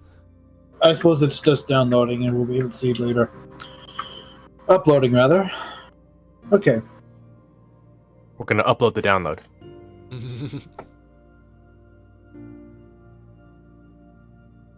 All right, so you all make your way back to the manor, to the war room where Chauncey's calling all hands. Now, of course, Chauncey, you would know that pretty much, of course, you're allowed to let anyone listen in, but you would know they're only expecting or only inviting, essentially, I think the only people here that would be on the official invitation list would be yourself and Katara. Right. Okay. So, you just need to make sure they're the only ones. Stay. Yeah, well, you're the only ones that are expected to be a part of the meeting, right? You can have them sort of off to the side observing. But if they want to, but if they want to stay with the hard drive, they can. I thought everybody was going to end up needed up here. So that's up to them. I would have definitely called for Katara, but I mean, like, obviously, I would have said anybody else that knows knows. Of course, yeah. I'm willing to let them here would be there. So anybody who would like can sit in on the meeting, but Katara and Chauncey are expected to participate. All right, naturally. The spy. Do I have like a chef nearby? You would have a chef on your payroll. Yeah, that'd be among your normal staff. Somebody who keeps the people fed. Would he be able to make me like a nice cup of yellow tea? Yeah, certainly. That's within his capability. Tea? Actually, Tea. Yellow herbal tea. You know. Oh yeah. Oh, yellow herbal tea. Yeah, yellow herbal tea. I don't think you've had a yellow level up yet, so even if he could. I mean, you don't remember what my experience was last week? Wait, no, you did level up last week. Yes, sir. I've been waiting all day for this yellow herbal tea. Shoot, I updated so many stat cards getting ready for the stream. I forgot about yours. Yeah. Yep. All right. Yeah. I just need a couple sips while I'm having my briefing. Well, I was about to have you make a roll because I need you to roll. Oh. We'll make it percentile. 51 up. Okay. They have a 50% chance, I was going to say, that the tea supply got damaged in the battle. Oh, no! Not my tea supply! I need my tea! Alright, so you said percentile, what? So, D100? D100, yeah. I get any modifiers? Like Nope, situational straight awareness? You cannot situational awareness I can see if there's one loose tea bag around, you know? I got it! Make me my tea! His observation. So, the chef, with his solid mustache, approaches you with your order, and he's just like, "Hey, your tea, sir," and hands you this freshly brewed yellow herb tea. Hell yeah! He makes like the best cup of tea too. I always drink that and smoke a cigar up on the balcony. But I'm not going to do that today because I'm pretty sure my balcony's in shambles with AA guns everywhere. Yeah. So I will be taking my cigar in the building with a tea at the war table during this meeting. All right. Yeah, Mr. G is also smoking, but it's not a cigar. Not inside my house. Smoke that What are you gonna do about it? You can smoke that herbal somewhere else.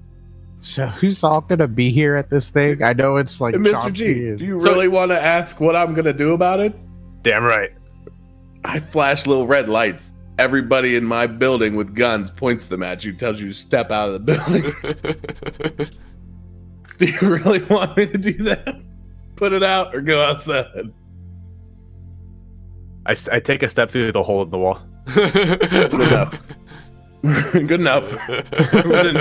Good enough. Yeah. So I There's a think tyrant-sized hole through my war room. Like, it's okay. So I believe I'm outside. Chauncey issued an open invitation for anybody who wants to sit in, but Katara is required to be there, or was at least part of the original invitation given by command. Mm-hmm. Kevin You would will be on the board of sitting in as advisors. well. Okay. I'll have Mrs. Because X there. All right, Mrs. X is there.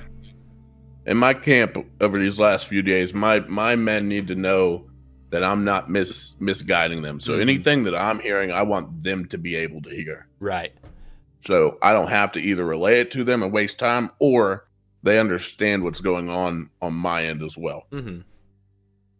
Yeah, and there are a few observers that kind of straggling from the distance, but most of the soldiers are pretty disinterested. PGP, of course, always sticks pretty close by.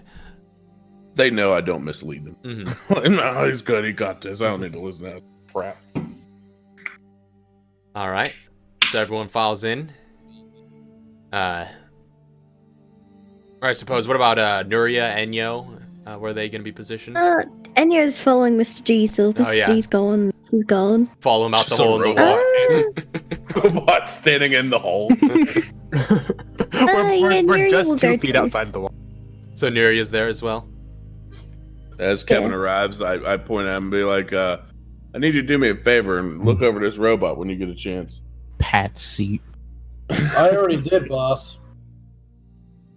All my okay. systems are working at top functionality. Oh, With she's that here. being said, I'm pretty sure you need to search her to see if she's not working at top functionality. I can assure you that my systems are working at top functionality. So I whispered to Kevin, I'm like, I just need you to see if you can get into whatever software she is and delete the word manifold. Because she keeps saying it to people and it's scaring people. Please just remove that from her You will do no vocabulary. such thing. Oh, you'll be asleep. Don't worry. We'll power you down with the impulse. Electromagnetic pulse. I like this. So There's a you won't stern feel a robot thing. glare. This is just Katara just sitting there, just like, I really like this. It's good to be back. So Chauncey, you consume your tea. You get a roll hit dice to increase your max hit points here. Add your con. Oh, hell yeah. Let's go. And plus, that's why I rolled all my stuff to get my health up. I was like, yep, I need to get full health. That's what I need. Let me know what that health is after this. It doesn't matter. I don't even think my max roll will be over yours. There's not a chance. Like, I think you've got me by a long shot now. Yeah. Okay. All right. Plus 12 to your max hit 150. points. You're at what? 150 on the money. Holy wow. That's actually very close, right? Yeah, that's But 30. Even if I would have got maxed, I wouldn't even have been close. That's what I'm saying. I went. Oh, you're so 180, When I, when I yeah, was I'm 181. wee lad, I was rolling hella good leveling up. But then I hit this like rut where I was rolling all garbage. So Yeah. You try this herb, and you feel yourself rejuvenated and brought up to a fuller capacity than you've ever been before. And although... Can I have healthy as well? Do you? Do you? That is the question. Did you get it at level 12? I think that's what I grabbed. I have... What is the, do you have it on your sheet? No, I must not have typed it in. But I only have the ability score increases just a +2.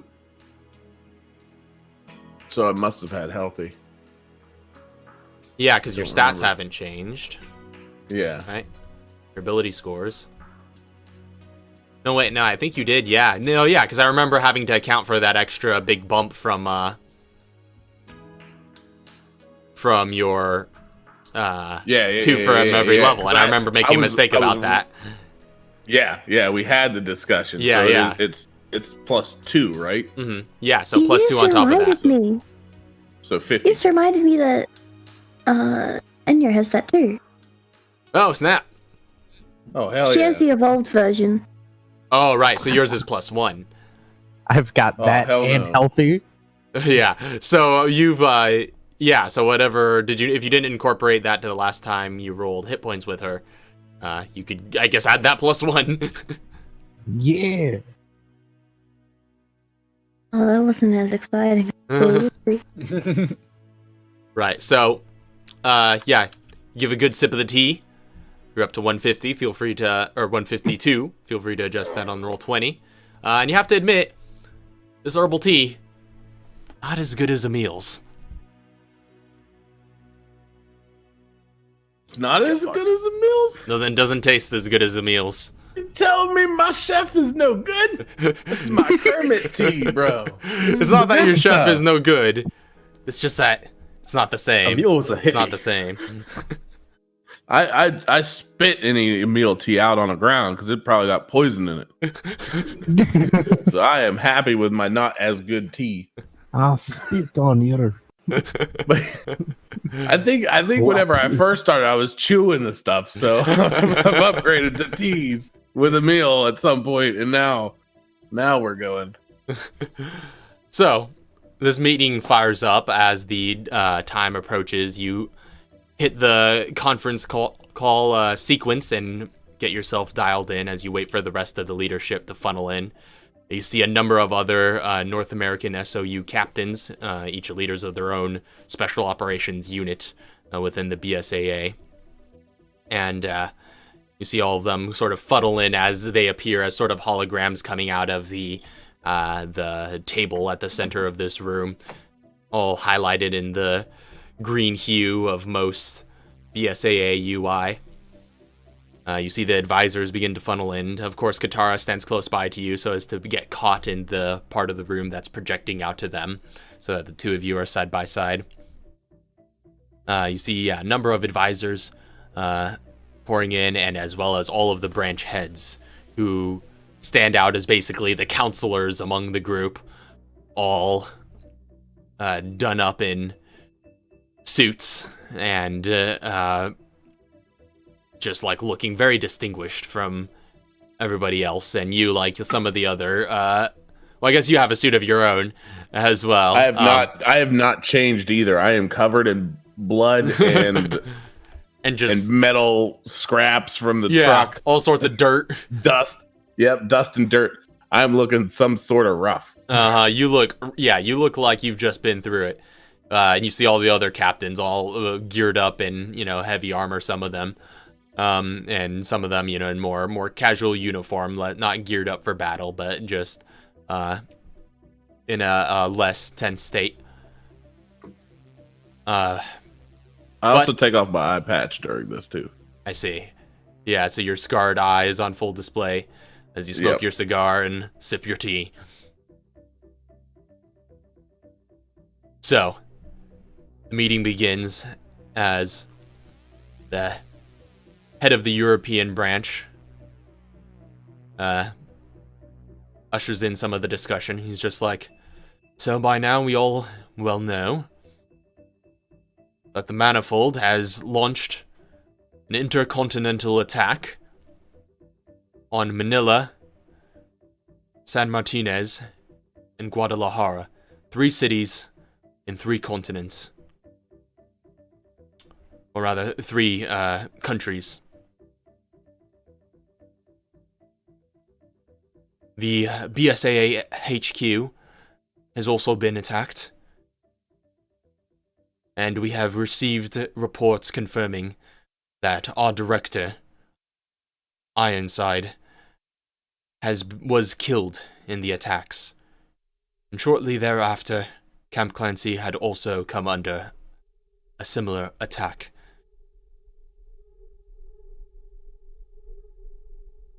How many have... I'm assuming they got my debrief, right? Yeah, he was... and the European branch head just goes into... He's just like, how many of you have had the chance to read the debriefing from Captain Clancy? And a few pipe. I was just like, I just read it. It was just a little last minute.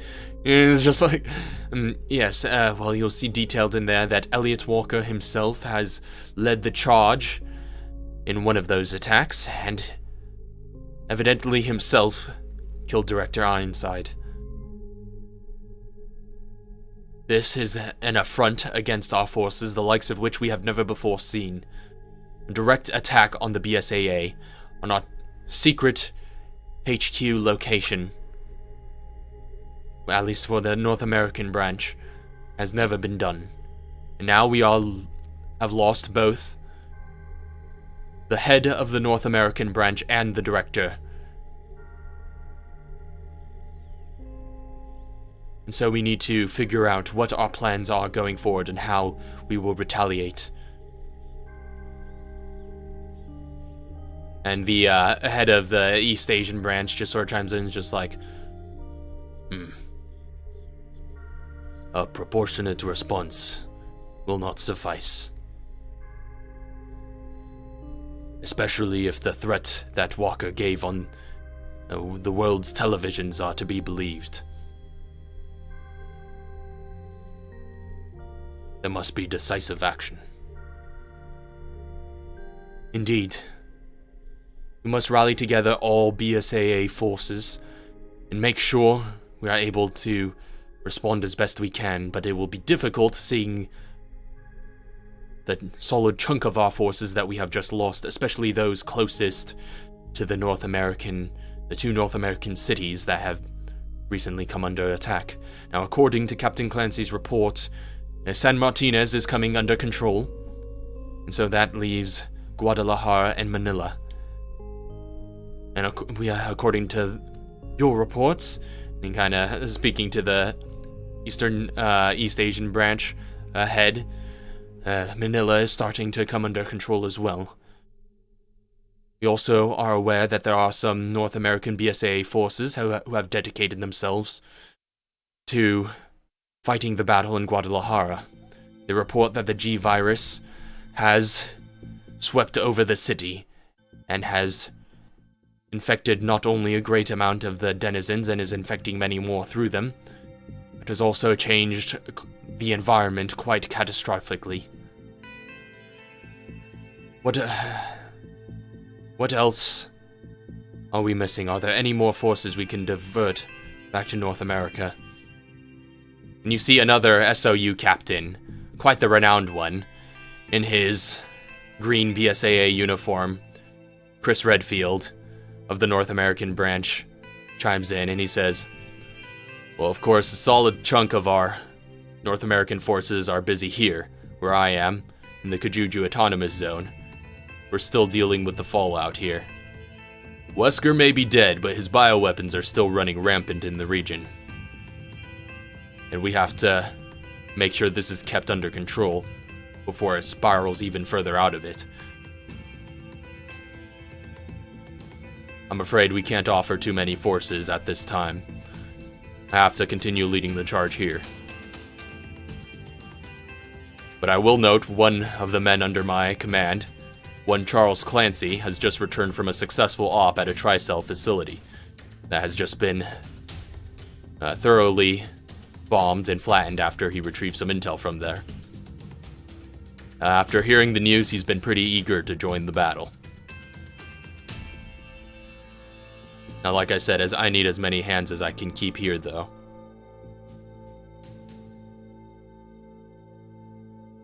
There is also a TerraSave group that has been operating here.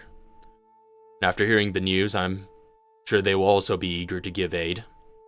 They too have their hands tied into Kajuju. There's a lot going on here. Again, it's going to be difficult to get away from.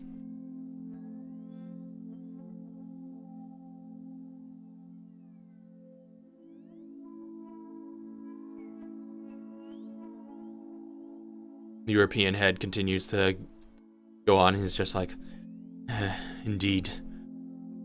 But there remains the issue that there is a gap in our leadership. We need to appoint a new director and a new head of the North American branch as soon as possible. And Chris just responds, well, I don't think in an emergency situation like this we need to be too quick to restore the office of director. All of our other heads are still in operation. We could function as a council for now, but the North American branch head does indeed need to be replaced. Yes, we have a number of distinguished candidates to choose from that would fit the role. Of course, you being among them, Captain Redfield. He's just like, no, I'm too much of a frontliner for that. Plus, I need to finish the work here. Whoever needs to head up the North American branch needs to be in North America.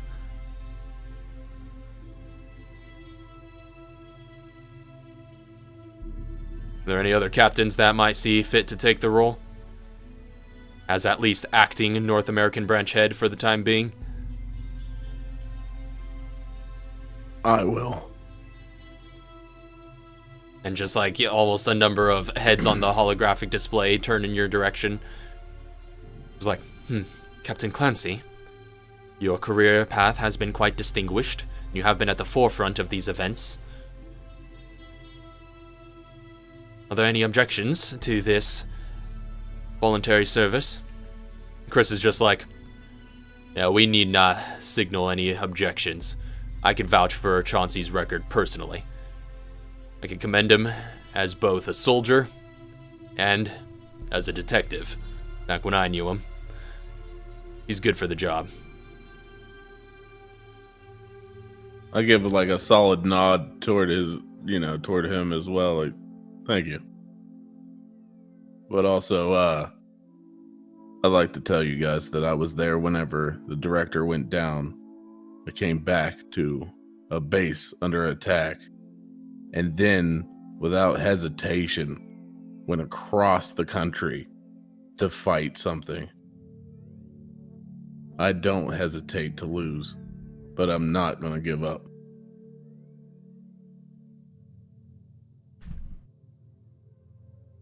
Like I said, I can vouch for him. As you see by his actions, well, they speak far louder than his words. Indeed. Captain Clancy, you are now acting head of the BSAA's North American branch, and we will trust you to lead the counterattack there. But what are our next moves? And do any of our advisors have any recommendations for how to go about countering this threat? Another advisor sort of steps forward in a sort of red jacket. One you also recognize, Chauncey, as Barry Burton. He says, the manifold hitting the BSAA was clearly meant to slow our response. Given Walker's threat, as well as the fact that he went out of his way to slow us down by only a day, it seems to me that time is of the essence. Whatever he's planning, it's coming soon enough that each day counts.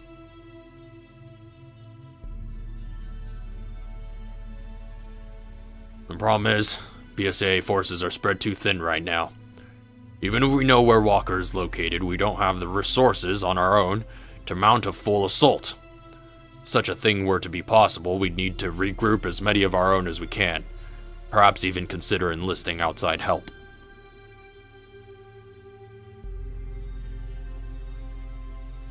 Then maybe that's what we should do. She just kind of looks over, puts her head in the direction of Barry. She's like, considering everything that's happened, all we really have is whatever's left, correct? So we gather that, we do what we need to do, and we do enlist for outside help, and see if we can get some more resources from that. Yes. I'm sure there are plenty who would be willing to fight, especially when the world is at stake. I think my fellow advisor speaks well. Question is only where to begin.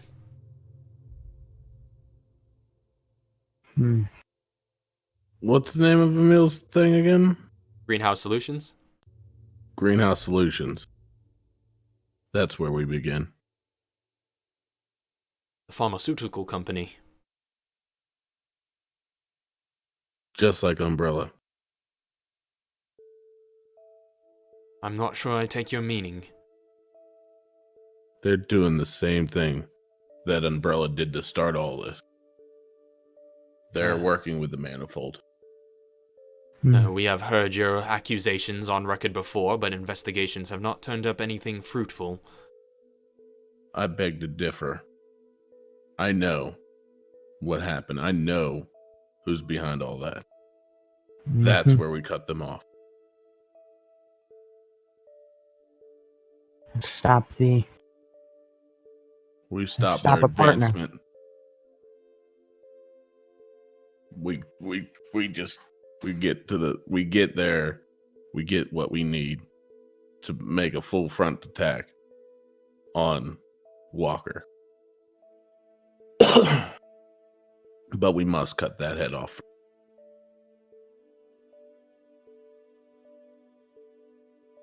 And Chris just chimes in, he's just like, well, if you think that's a worthwhile approach for your next destination, then you may do that on your time. But again, that's a big pharmaceutical company you're messing with. And they have been quite an ally in our times of need. So, you go in for there, you won't have the support of a full BSAA operation, but I trust if there is some advantage to be gained in that endeavor, that you would be able to do so. I'll lead that. I'll lead on that. Don't you worry. Like I said, we've got TerraSave here. I have some more forces here, but we're all tied up. We had a little bit more help in some of the problems around here. Maybe we could loosen up a few men, but that remains to be seen. Barry points out, he's like, yes, I've also seen the reports that a good chunk of the North American branch is currently dedicated to fighting the fight in Guadalajara. If we could give them assistance with overturning that conflict, then may be able to salvage some more units from there.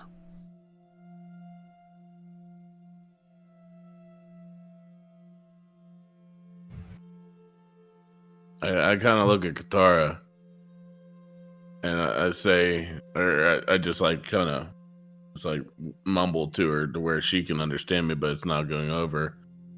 And I said, do we send the help to Chris, or do we go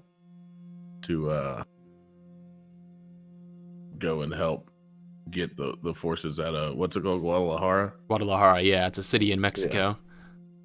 Yeah. I kind of just look at her and mumble that to her and see what her opinion is on it. I'd say the forces in Guadalajara may need our help a lot more.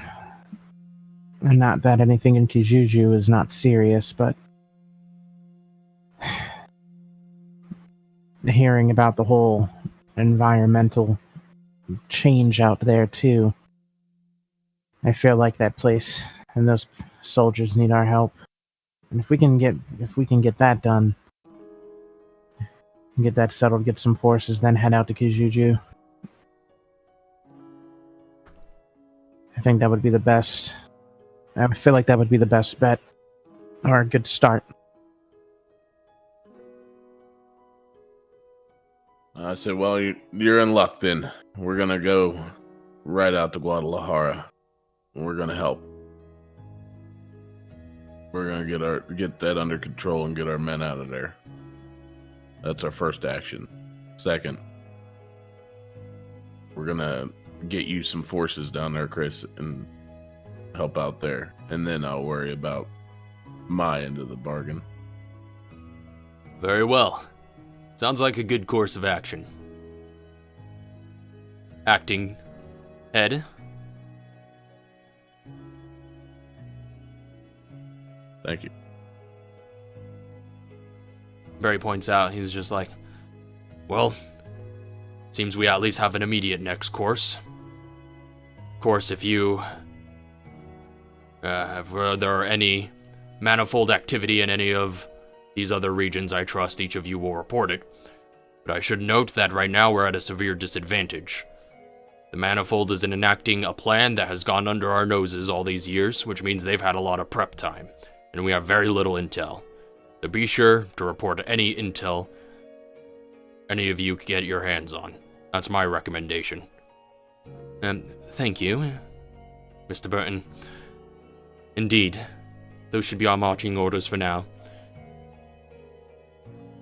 Clancy, I leave you with the tasks you have assigned yourself, and I trust you will be able to head this charge more directly, as some of our other soldiers are more preoccupied.